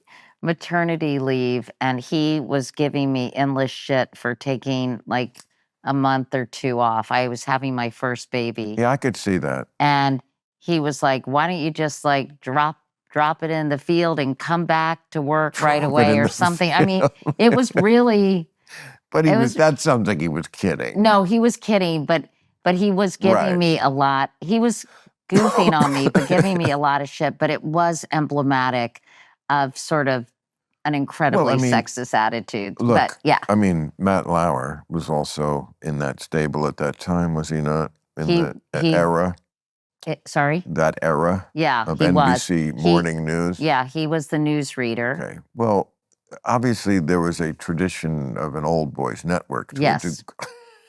Yes. I mean, not Plus the mores and you know, I mean, you know this, Bill, because you and I are contemporaries. It was a very different environment. very different. Very different, and lots of fraternization, a polite way of saying, you know, inner office And women shopping. had to put up with more. Yeah, They just did. yeah, I mean, you know, not to get all fuzzy and Lifetime Channel about it, but people like you and Barbara Walters, or you know, just like women comedians of a certain age, you have to really tip your hat to them because it was harder. yeah. You know, It was. it was harder. There are certain things that made things harder for certain people. Obviously, racially, that's our biggest sin in this country, and forever that was certainly the case, and to a degree today, also sometimes, and also sometimes in reverse today. Uh-huh.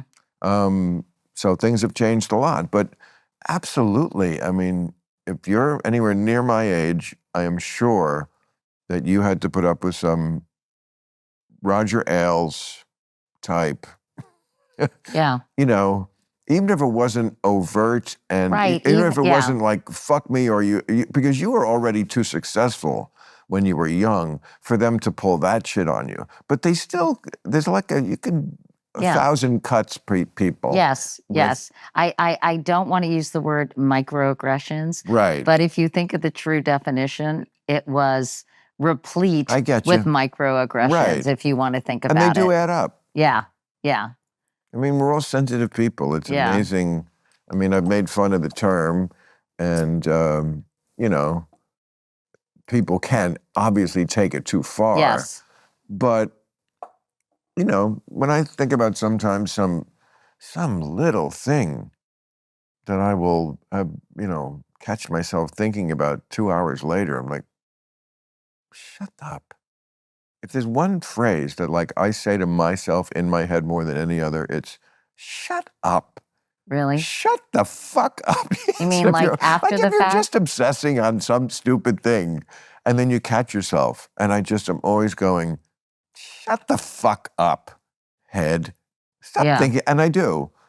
You know, sometimes it takes a few times. You have to yell at yourself. But so I think, yes, you can be microaggressed. But okay, so that was 1991. And then my other memory of us working together, also kind of That's funny. so funny that you When- heard me say, met Bill Maher, he's a real charmer. That Bill Maher, he's a real charmer. And it was sotto voce also, which is what was so funny about it, is that you were saying it as if you were pulling off this subterfuge. Because, So funny. you know.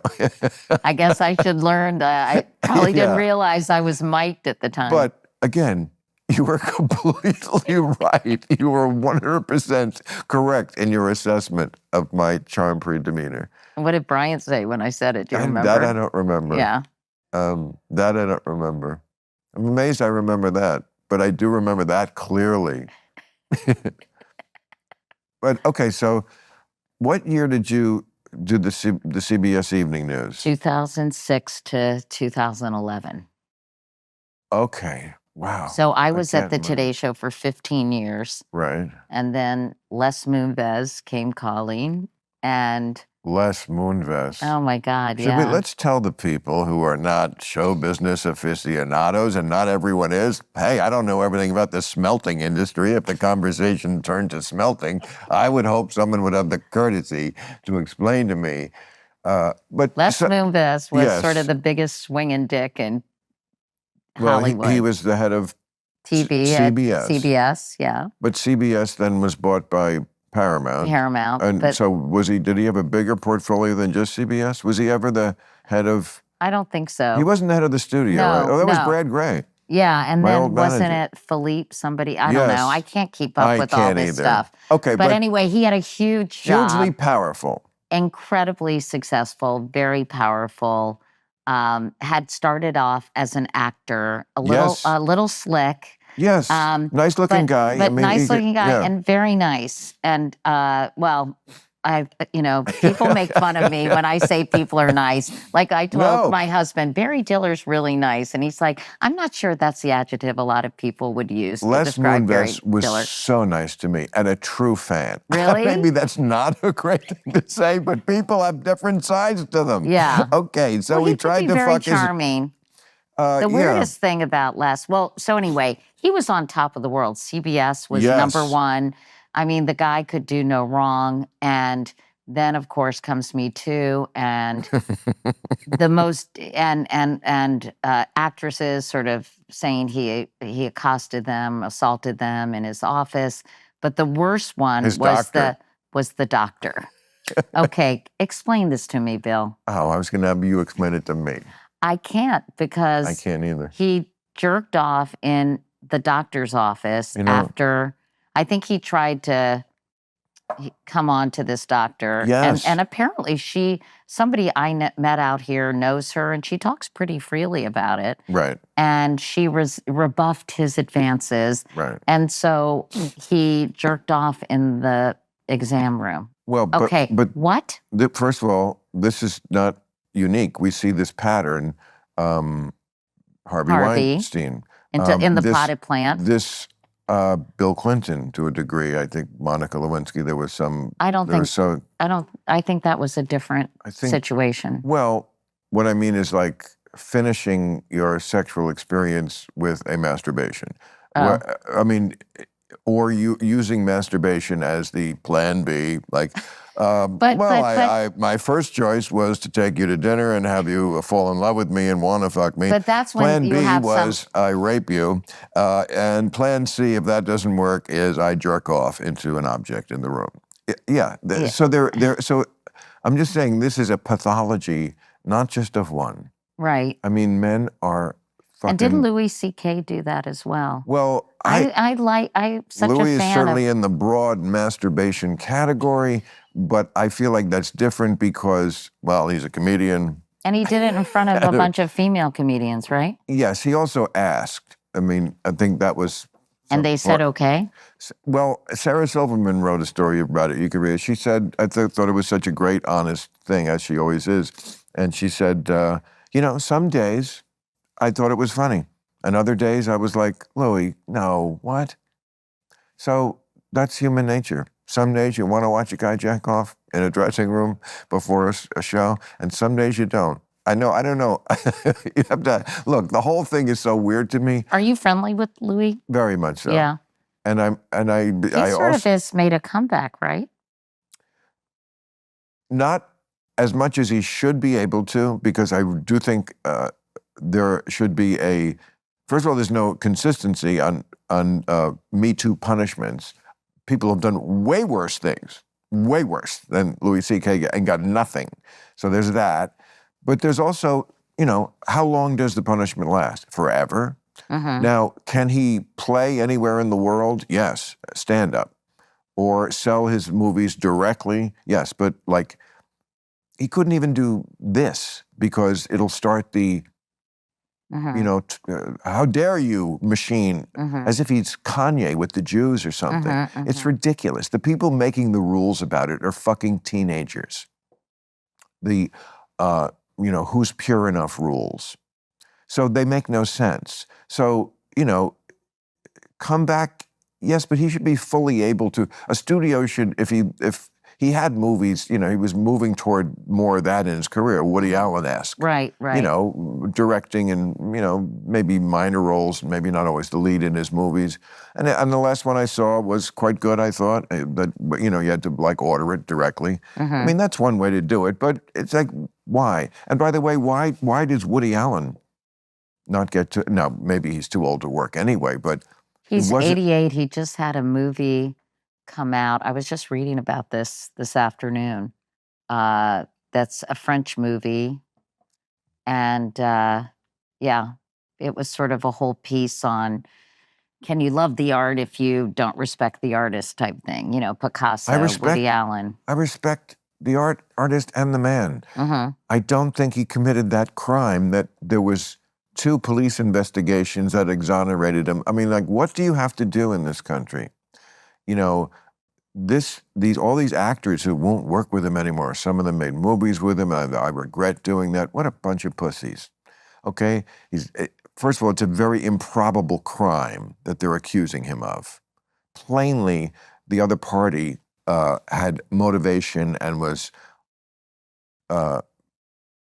vindictive. If you saw the documentary about it, it was all from her point of view. So first of all, I just flat out believe him. I believe a 57-year-old man didn't suddenly become a child molester in the middle of a divorce proceeding, in a custody battle, in a house full of adults in broad daylight. There were some pretty damning, listen, I don't know. We don't know. I don't either. I don't know. I definitely don't know. But there was some pretty sketchy and damning things in that documentary that were separate from just Mia Farrow and Ronan Farrow and the Dylan I saw making the case. And that was just, that certainly raised some, I think, legitimate questions. He had a relationship with a high school student. Do you remember? I mean, did you watch the documentary? Yes, I don't remember that. The high school student, and there was a high woman. School student? Yeah. When he was old? Yeah. Not Sun Yi. No, way before that. Well, and, you know, wanting his girlfriend to dress up in little anklets and Mary Janes and baby doll dresses. I mean, you think he's the only guy who likes that? Really? You think he's the first guy who wanted his girlfriend to dress in anklets and baby doll? Leaf through an issue of Penthouse magazine. That's what we grew up on. We find it sexy. You know, peacocks have plumage. We do things to arouse the opposite sex. And that doesn't make you a pervert. Yeah, I mean, listen, I don't know. No, I don't either. That's the thing. And we definitely don't know. I just don't know. My point is that if you don't know, and you have been exonerated by the law, mm-hmm. then then the powers that be in the virtue world are just saying, we don't care.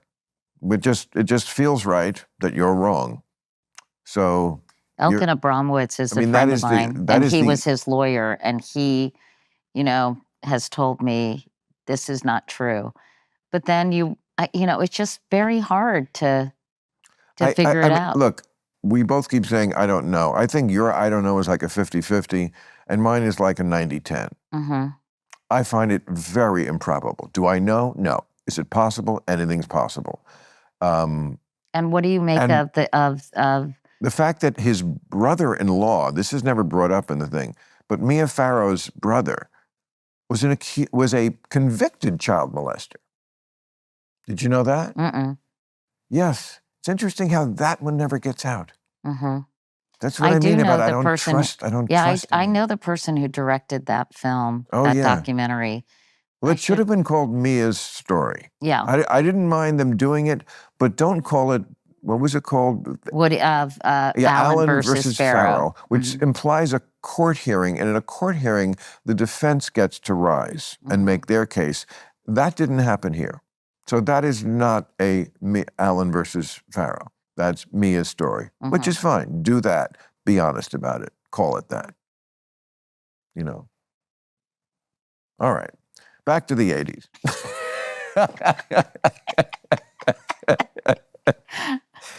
Man, do you ever think we'd still be... How old are you? 68.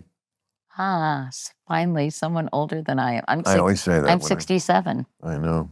Crazy, right? Crazy. But I remember my mother's telling me, she must have been in her 70s at the time, and she said, yeah, I loved my 50s and 60s the best. And I thought, what? And now I kind of get it. Yeah. You know, because you're just not dumb. like you were. But see, women mature so much faster. So you don't really have that issue as much. But men, it takes forever. Really, really takes a much longer period of time, I think, generally. I think it takes a long time for women to feel truly confident, though. Confident, yes. You know, and, you know, I'm such a pleaser that it took me a long time. And my husband will tell you I'm still a pleaser, and I'm sure I have that characteristic still inside me. But I don't care as much what people think of me. And I also think if you don't, if you please everyone, you are just a fake or so banal and have no Right. sort of moral compass, even, you know what I mean? So I have, as I've aged, stopped caring so much what people think of me. I feel the same way, but probably in both our cases, but much more so in yours, it's because you already achieved, you're iconic. So, like, you can't really do better at 67 than that. That to me is like the ultimate. So, like, what could anyone say? It's like, hey, I already got to the finish line. I'm already this entity that, you know, was. I don't really was, think of it that way. yeah, I don't we see don't. We very myself often that don't way. see ourselves that way. But that is how, you know. I'm telling you, that's. Yeah, and I think you know that. Well, I I think mean, you've been around a long time. You always stayed relevant. You always stayed on. You know. I think. I mean, this will get a lot of people watching. Because, Really? Of course, because podcasts are completely guest-driven. Like, you get a certain number who will watch me, no matter who it is, which I love those people the most. But then it's just very much, it's not like TV where it's the same audience every week. It's like, it's very driven by who the guest is. So this will do great because, you know, and even young people, I think they know who you are. I think it's funny because I do think I benefited from the era in which I grew up and worked, because a lot of young kids watched me in the morning getting ready for school, right? While their moms or dads were making breakfast or whatever. Is that right? And Wow. because it was a very, and it was almost, I was weirdly a part of their family for some families who watch the Today Show. That kind of show, yes. You know what I mean? You're like in their homes, Right. in their intimate moments at the first part of the day. It's And they very also, intimate. you know, I mean, I feel like it's true with your show too, but people would say, I feel like I know you. And I'd be Right. like, well, you actually kind of do. Me, You see I say me? the same thing. Yeah, you see 'Cause- me in right. serious situations, I'm funny, sad. You kind of, And also, we're not really putting on an act No. of any kind. You No. know, like, that's the difference between a comedian and an actor. uh-huh. You know, sometimes people, they misrecognize you and they're like, oh, you're an actor. And I'm like, close, but no.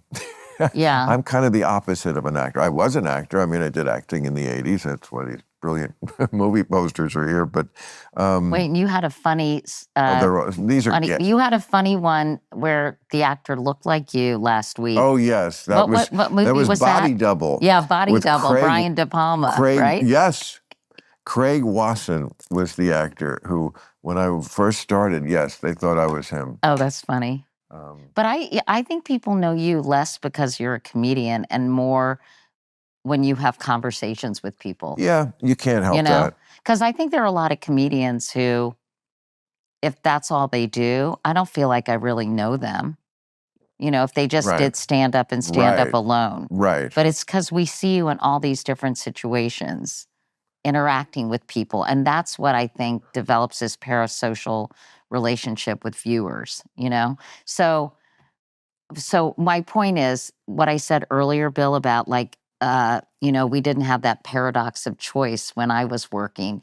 There was a limited number of outlets, and I could become well known, where today I think there are a lot of anchors on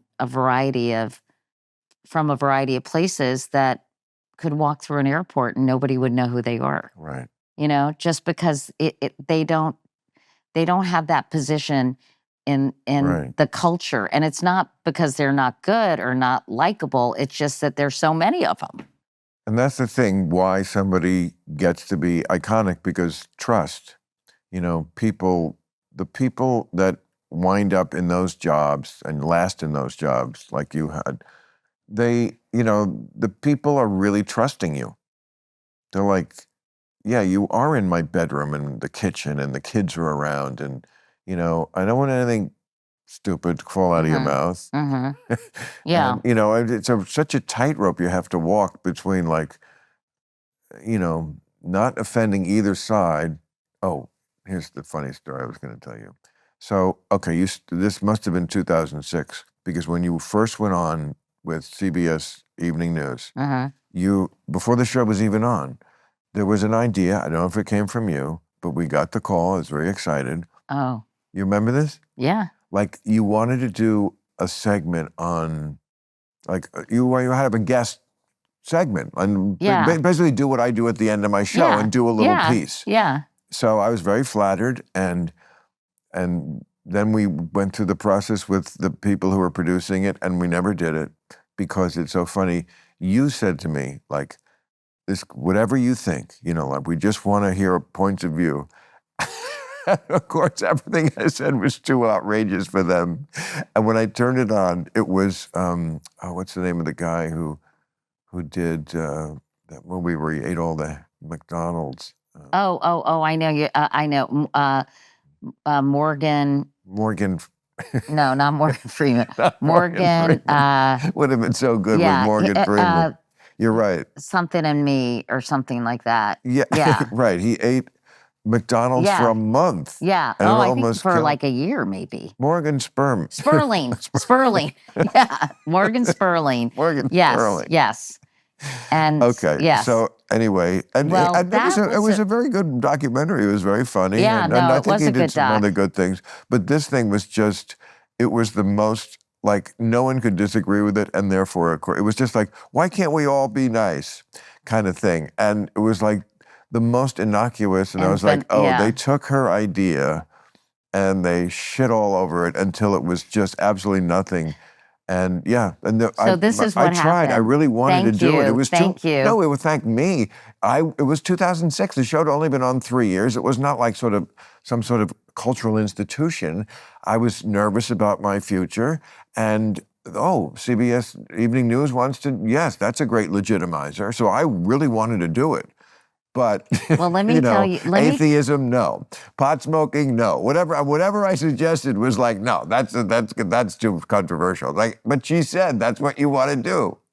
So interesting. So I got hired at CBS by the aforementioned Les Moonves. Oh yeah, Les Moonves. And he wanted me to mix it up. He thought this sort of stentorian, like "Good evening," voice of God thing was dated and just not. It was dying, right? Really? And so I came in there and I was like, "What can we do that's interesting and maybe we'll get some attention?" And I was thinking of like the editorial page in a newspaper.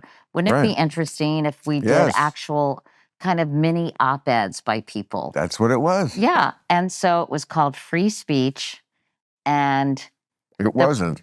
And it wasn't. and part of it is we didn't have the bandwidth. I think it was overly ambitious. I wanted to do it like once a week. You know how the public affairs person for local news used to, back in the day, kind of give a little editorial, and they would say editorial on the screen. I don't know if you remember that, but they did that in local news in DC.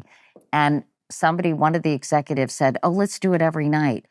And I knew that would be a disaster, but I was like, And we didn't have the management or the bandwidth to really oversee it. And then somebody whose son had been killed, I believe in Columbine, I reached out and said, there must have been a shooting. And I said, do you want to use this opportunity to do, to talk about that? He ended up sending us something that was all anti-abortion. Like it was so off topic. And I was like, what do I do? We call this free speech. And this is going to really like make people crazy. And I was like, it was 4:30, the show started at 6:30. I was like, I think we got to run it. and I got so much shit from so many people. Right. But I wrote about this in my book. I said free speech was no more or something. It's a great Yeah. moment in learning about, that tension that we have. Everybody thinks that they want the truth and they don't. That's my whole life. Yeah. They say it, and like, look, I've been the luckiest person ever. I love my job more than anybody loves their job, and they've let me do it for a very long time. But I mean, it is a constant tightrope to like say what you really believe, and also not lose your job Yeah. or just alienate so many people. Like I said, I have lost people. I mean, I sometimes I can tell when I meet them. Really? Yes, it's something has changed, and you could tell because sometimes you would get the occasional email from somebody that they like something on your show, and it just stops because it's like, no, you're not far enough left for me anymore. You're not completely on the blue team, and I'm not, and I never was. I don't want a team. What do you think you lose? Where do you think you've lost? In what area? The super woke. No, but I mean, is there a specific area of All of it. Did you see that dust up on The View with Coleman Hughes? No, No? I didn't. Do you know who that is? Yeah, he's the Okay. actor. No. No. Coleman Hughes, been on my show many times. She's 30, African American. I love him. Lots of smart people are on our page. I think he's brilliant. He's got a new book. And it's not this far left view that racism is as bad as it ever was. And he's saying what a lot of people are saying. Me, in my last editorial about identity politics, it's racism still exists, of course, but it's much more about other things: class, the diploma divide, and we're just not where we used to be, and we shouldn't take it. And somebody on The View, I didn't see it, I only heard about it, Was this recently? accused him of being like an Uncle Tom, which I think is terrible. Black people are not monolithic, and nobody should be shamed like, oh. And I felt especially for it because I get that from people too. Like, oh, you're a conservative now. I am not a conservative. I never was. I never will be a conservative. I haven't moved that much. I'm telling you. Liberalism, I think I still believe in that mostly. They've moved it to a different place, including with race and gender. I remember Title IX and how important that was to women. Like they got their equal say in sports and colleges. They could, wasn't that title? Yeah. Title wasn't what called? Yeah, Title that IX. whatever that civil rights bill. Yeah. And it changed everything. Colleges had to have an equal amount devoted to the women's team as the men's team. And then they kind of took it all away by putting penises in the swimming pool. That kind of stuff. That's the kind of stuff the person on CNN would talk about when they're trying to explain to people, but how can you like Trump? We don't like Trump. But this stuff scares us more. I mean, I saw your thing about identity politics, and I had an interesting reaction to it because I think I agree to a certain extent that identity politics, like it shouldn't be the default. Everything is race, everything is gender, everything is X, Y, or Z.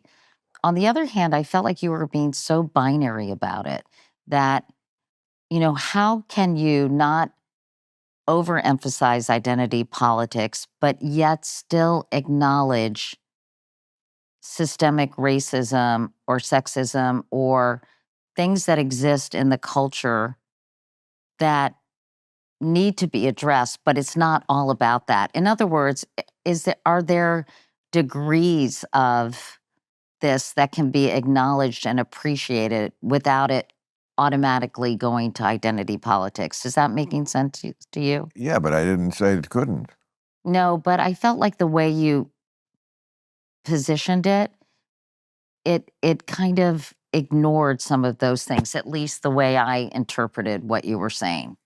Well, I mean, I don't think we have to all the time, if we're having adult conversations, first come out and go, you know what? I think racism is bad. I just trust my audience after 30 years Yeah. that they get that about me. Yeah. We're already there. Yeah.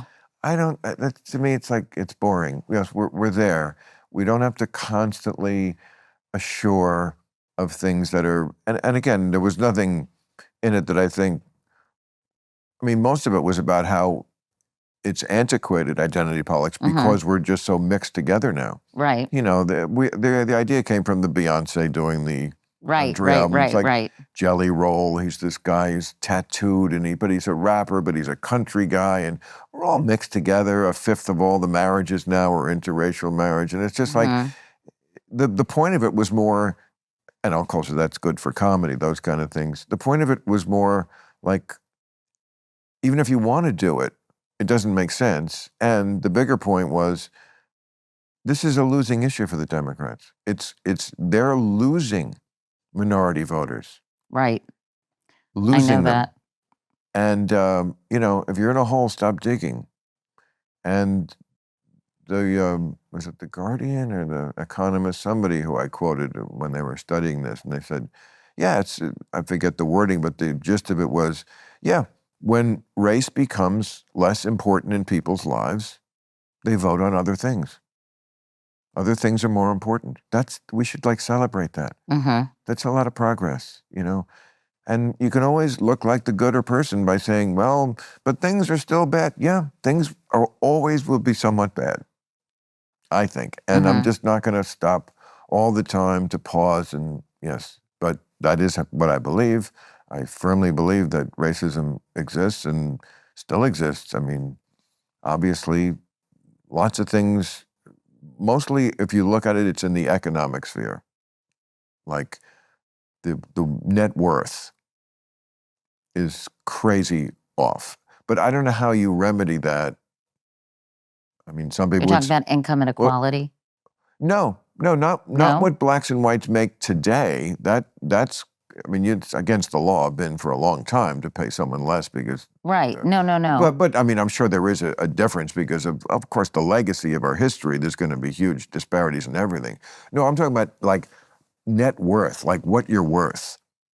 Like, you know, the white number is, I don't know what it is, but it's $100,000 or something, and the black is like crazy low, like family wealth and net worth, from, of course, slavery and everything else, Jim Crow and keeping people down and just our despicable, horrible history. That to me is like where the biggest need for equaling things out. But I don't know how you do it like quickly. I think it's just something that, unless you believe in reparations, and some people do. But I'm talking about overall income inequality and even taking race out of it. The huge chasm between the uber wealthy and people who don't have $400 in an emergency. Ridiculous. It has never been such a stark divide. Right. And I feel like, to your point, Bill, the socioeconomic disparities are a lot, and class resentment is a lot, and anti-intellectualism and elitism is what is driving many of these anti-establishment, which are Trump voters or anti-establishment voters. So I think that is a huge problem that we have to address. I mean, globalization and, the transition from an industrial to a technological society. I mean, I don't know if you've ever been jealous of what someone else has or resentful. It is such a corroding and bitter, almost bile feeling. Right. And I think that when people who are really struggling see people who have everything and are on top of that looking down on them, it is just a recipe for such anger and resentment and grievance. You would think so. You would think that the eat the rich people would occasionally actually eat the rich. they would actually go into some rich fuck's house and drag him out and eat him. You would think that. And it just doesn't seem to happen. And the ostentatiousness that rich people have no problem indulging themselves in. I mean, just they really look on Instagram though. It's not necessarily older people. Just lots of young ballers and crypto assholes and people like that. And they just put it out there because the whole culture loves it. Because the people who are poor and struggling, they look at it and they don't go, let's kill them. They go, let's be them. I want to be that. Yeah. Yes and no. I mean, don't you think that there's some people who just feel that is not going to happen for me, and yes, of course, and yes, I'm angry about it, yes, and I'm that's angry true. about my Yes, lot in of life, course. and I'm going to take it out on sort of the coastal elites and the intelligentsia, and that's where I think a lot of this support is deriving from. I don't know. And again, this is where it would be great to have somebody on the panel there when they to say, we'll take something like the sanctuary cities hypocrisy. These elite cities said, we're the good people. We're always the good people. Until they send the immigrants actually to their city. And then the things that came out of the mouths of the leaders of New York and Chicago and even San Francisco were like pretty astounding. I mean, you would think it was Trump talking. Let alone the people. You're so right. And one of the things I was thinking when CNN was trying to kind of pivot a little more to the middle, I thought someone should go down to the border and talk about the impact on some of these border towns on the influx of immigrants and really kind of explore that. And you're right, it wasn't until, and I have a friend in Florida, and I said to her, what did you think of Ron DeSantis and Greg Abbott putting folks on an airplane and sending them to Nantucket in New York? Was that like a gross political stunt? What did you think of that? She said, I loved it. I said, why? She said, because nobody cared. Nobody paid attention. It's just fair. If you're going to stand up and say, we should just, take care of all these people and there's no judgment about anything of it, okay, then do it in your city too. Just don't say it. And it's good for you down there on the border. So, they just called their bluff very much the same way the Democrats called the bluff of the Republicans on the immigration bill. But you know what? I'm going to lose you like in 10 minutes. And now we're talking. I don't want to talk about this shit. Okay, what do you want to talk? I don't know. As you can see, nothing is planned here. This is people say an interview. This is not an interview. Who have you really enjoyed having on your podcast? Every single person, pretty really? much. Well, look, you got a couple of drinks in me. I can talk to anybody. But you're not drinking. You're drinking Sure club soda. No, I'm drinking tequila. Oh, you are? Oh, Yeah. good.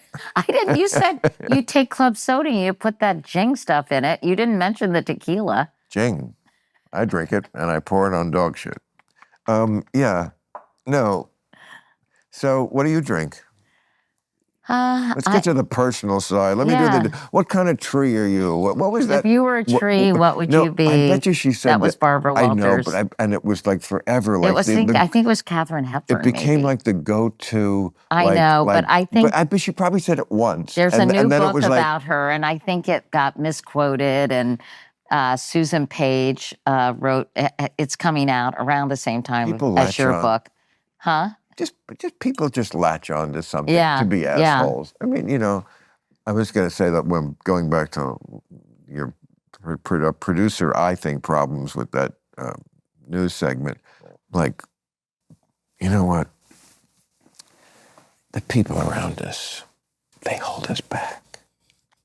They do. They just, there's some good ones, but come on, sometimes they just do. But I have to say, I think my estimation of that is just that, like, you were a star, you were the star of the thing, but I think it's a woman. I think they had X% less sort of, you know, Yeah. I do. I think I've seen that syndrome. You like, mean the people at CBS? yeah, we need a, Yeah. we need a strong male producer, you know, and I just think you just, I was too different for them. And you wouldn't, I mean, this segment would have been great if they let me, I mean, imagine how much better it would have done if like the first week was me talking about atheism. Yeah. In a respectful way. Yeah. It would have been interesting. It would have been interesting. I don't know if they weren't ready for it. I don't know if the CBS viewers, which are very traditional, older, I mean, that's how, would have. I mean, Les Moonves, his genius, well, I used to call him the vulture of BlackRock. You know why? I'll tell you why. BlackRock was the building. Yes, I know that. CBS. I know that, but I don't know the vulture. Right, Yeah. I'm telling them people. Okay, because he had all these shows like CSI, and he was a genius at finding like the person who had like a movie career that was, you know, good, but just, they kind of just were on the down. Yeah. And then the vulture of BlackRock would swoop in. Gary Save Sinise, them. you are now on CSI. Yeah, it was David Caruso or whatever. Yeah. It was good for everybody. And he would just always do that. But wow, to fuck your doctor or try to at 9 a.m. or something, that's what blew my mind about it, was the time of day. Like, I don't know. I mean, I thought If it had been 4, okay. I don't know. I always thought I was horny, but boy, that some guys are on a different level. What's going on with your love life, Bill? I was going to ask you that. I'm the interviewer here. I'm married. I have a great husband. So I'm very happy. Can't have friends? What? I mean, tell me about your love life. I do not know that. That would, no. I tried, people. I tried. My love life does not exist because all my energy goes to healing America. I wish it weren't so. I'm lonely, but it's worth it. But you're willing to sacrifice. I'm willing to sacrifice. All right, I'm going to read my plugs. I will be at the Arizona Financial Theater. Oh, good. I want to come see your act. act. That would be awesome. I would love to come see. What, do you perform Vegas. in New York? Yes, I'll be there in November. Oh, great. I'm coming. You live in New York. Yeah. And you like it. I do. I lived there like twice. New York. Do you don't like it? It's my roots, you know. I grew up outside New York, but it's rough on me. It's not, I don't like the weather.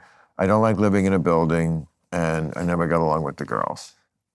Arizona Financial Theater, Phoenix, Arizona.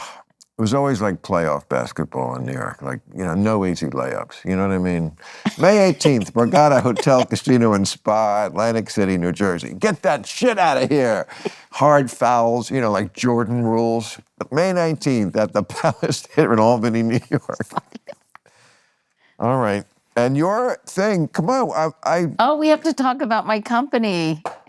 The show. Okay.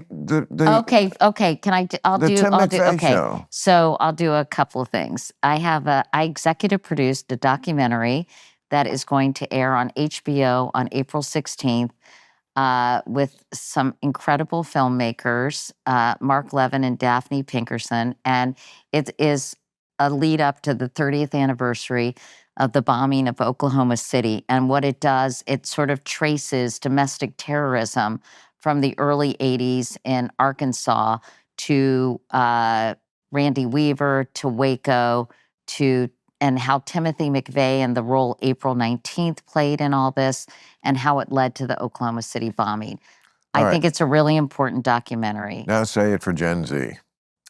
Kids, back in the 90s.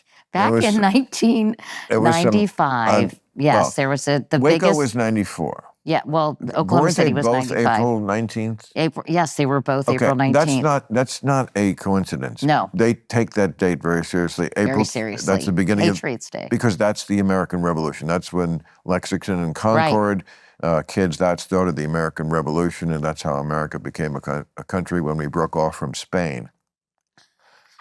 They don't know. They really don't know. Anyway, so that, so that, so that date is one. Very That's a day I significant. stay home. It's Yeah. also the next day is Hitler's birthday. Is that true? Yeah, just take that couple of days off. Get short COVID. Just because, yes, Waco, and then Oklahoma City the next year. Yeah, that's a big day for the people with the snake on the flag. Yes. The snake flag things that they have. Yes. So it's a really, I think it's a really great documentary that I helped with. Bill Clinton is interviewed, the prosecutor from the Timothy McVeigh case, who I know, Beth Wilkinson, and it really does sort of chart this movement and how people can become radicalized. Timothy McVeigh fought in Iraq. He had severe mental problems. He drove around the country listening to right-wing radio on a loop, And nonstop. He, a virgin. Yes. When you get laid, they don't want to blow shit up. I don't want to, like, take away the ending. Spoiler alert to the whole documentary, but it is true. Nobody ever, like, Islamic terrorists, same thing, like that society with the women covered and so forth. I mean, nobody ever said, oh, all he did was have sex, and then he blew this shit up. You heard it here. This is the solution to domestic terrorism. Everyone needs to get laid. Any kind of terrorism. Anyway. But virgin, Tim McVeigh virgin. Yes. But it's really good. I'm very proud of it. But can I basically promote a couple other things? Yes. So I started a media company, Bill, and we have about 40 great employees, and we have a 6-day-a-week newsletter called Wake Up Call. I get it every day. Oh, you do? I told you that with the alarm clock on it. Oh yeah, our motto. But we got rid of the alarm clock a couple years ago, so you better still. Really? And our motto is open it even if you don't read it. And then I have my podcast, and we work with a lot of purpose-driven brands to do storytelling about issues they may care about. I do a lot of cancer advocacy stuff on my platform, but it's been really fun. And I'm starting a production company where I'm working on more documentaries and some scripted projects. That's why I thought it would be really fun to do behind the scenes of Real Time. Well, you can do behind the scenes. You just can't come in my writer's meeting. Well, that's the fun. Well, it's first of all, it's a little like what do they call that syndrome where like Margaret Mead is in the jungle studying the natives, and just by the fact that she's there, you can't really study the natives because they know you're there. Yeah. So they stop doing whatever. How about if we do hidden cameras like this joint? Well, that hidden cameras always goes over so well in showbiz. People love it when they're filmed without knowing it and then aired. No, I mean, we've had this this crew and I have been together a long time. I know. I was saying. Okay, so we've had this a few times, long ago. We tried it a few times. People are tight and no one... Just doesn't work. It just doesn't work. You're just not getting what we really are. And you're probably that's probably a good thing. But anything else I can do for you? No, I'm excited. Ever. I think I'm going to be on your show on June 14th. Oh, we finally got a date? Yeah. Okay. I'm really excited. And yeah, and thank you for doing what you do. Like, I don't always agree with you, but I always appreciate your perspective. Thank you. And that's what we have to have is I really do. I'm like, the ability to like not agree and still like each other. I mean, with us, it's not that hard because the agreements are not that big. Yeah. But with people with even bigger agreements, I'm telling you, that is the theme of somewhat, I think, of the book. Certainly the last chapter is all about let's not have a civil war, as some people want. And also my stand-up, I mean, I'm going to do a special in the end of the year. And, you know, the theme of that is just, I'm tired of hating half the country. I agree. I don't want to hate half the people. And when I meet them in person, I don't. No, I agree. When we travel the country like comics do and you do, you know, just don't ask about politics. We need to just stop talking about it so much. Yeah. Because you're not going to, nobody convinces anybody of anything. That's true. So why like who? I don't think. I mean, I've often asked people this. I don't know who I talked to recently about the number of people who are persuadable. I feel like people have picked their sides, and Well, I don't know, how many states do you think the election is in? Honestly. 4, 5. Right. Out of, I forgot, what's the number? How many do we have now? 50? Yeah, 50. But it's in 5, you're saying? yeah. Right. Wisconsin? If you don't live in Wisconsin, Michigan, Pennsylvania, Georgia, Arizona, is that? Yeah. I mean, it's like we did a lottery and we went like, okay, you 5 states, you figure it out. Yeah, I don't know about the Electoral College, if it's just too outdated. And I just, I think the Oh, popular vote, It's totally, of course. yeah. But I don't think it's going to ever change. Anyway, let's not have a debate about Don't you Electoral ever change. College. Okay. Bye, Bill.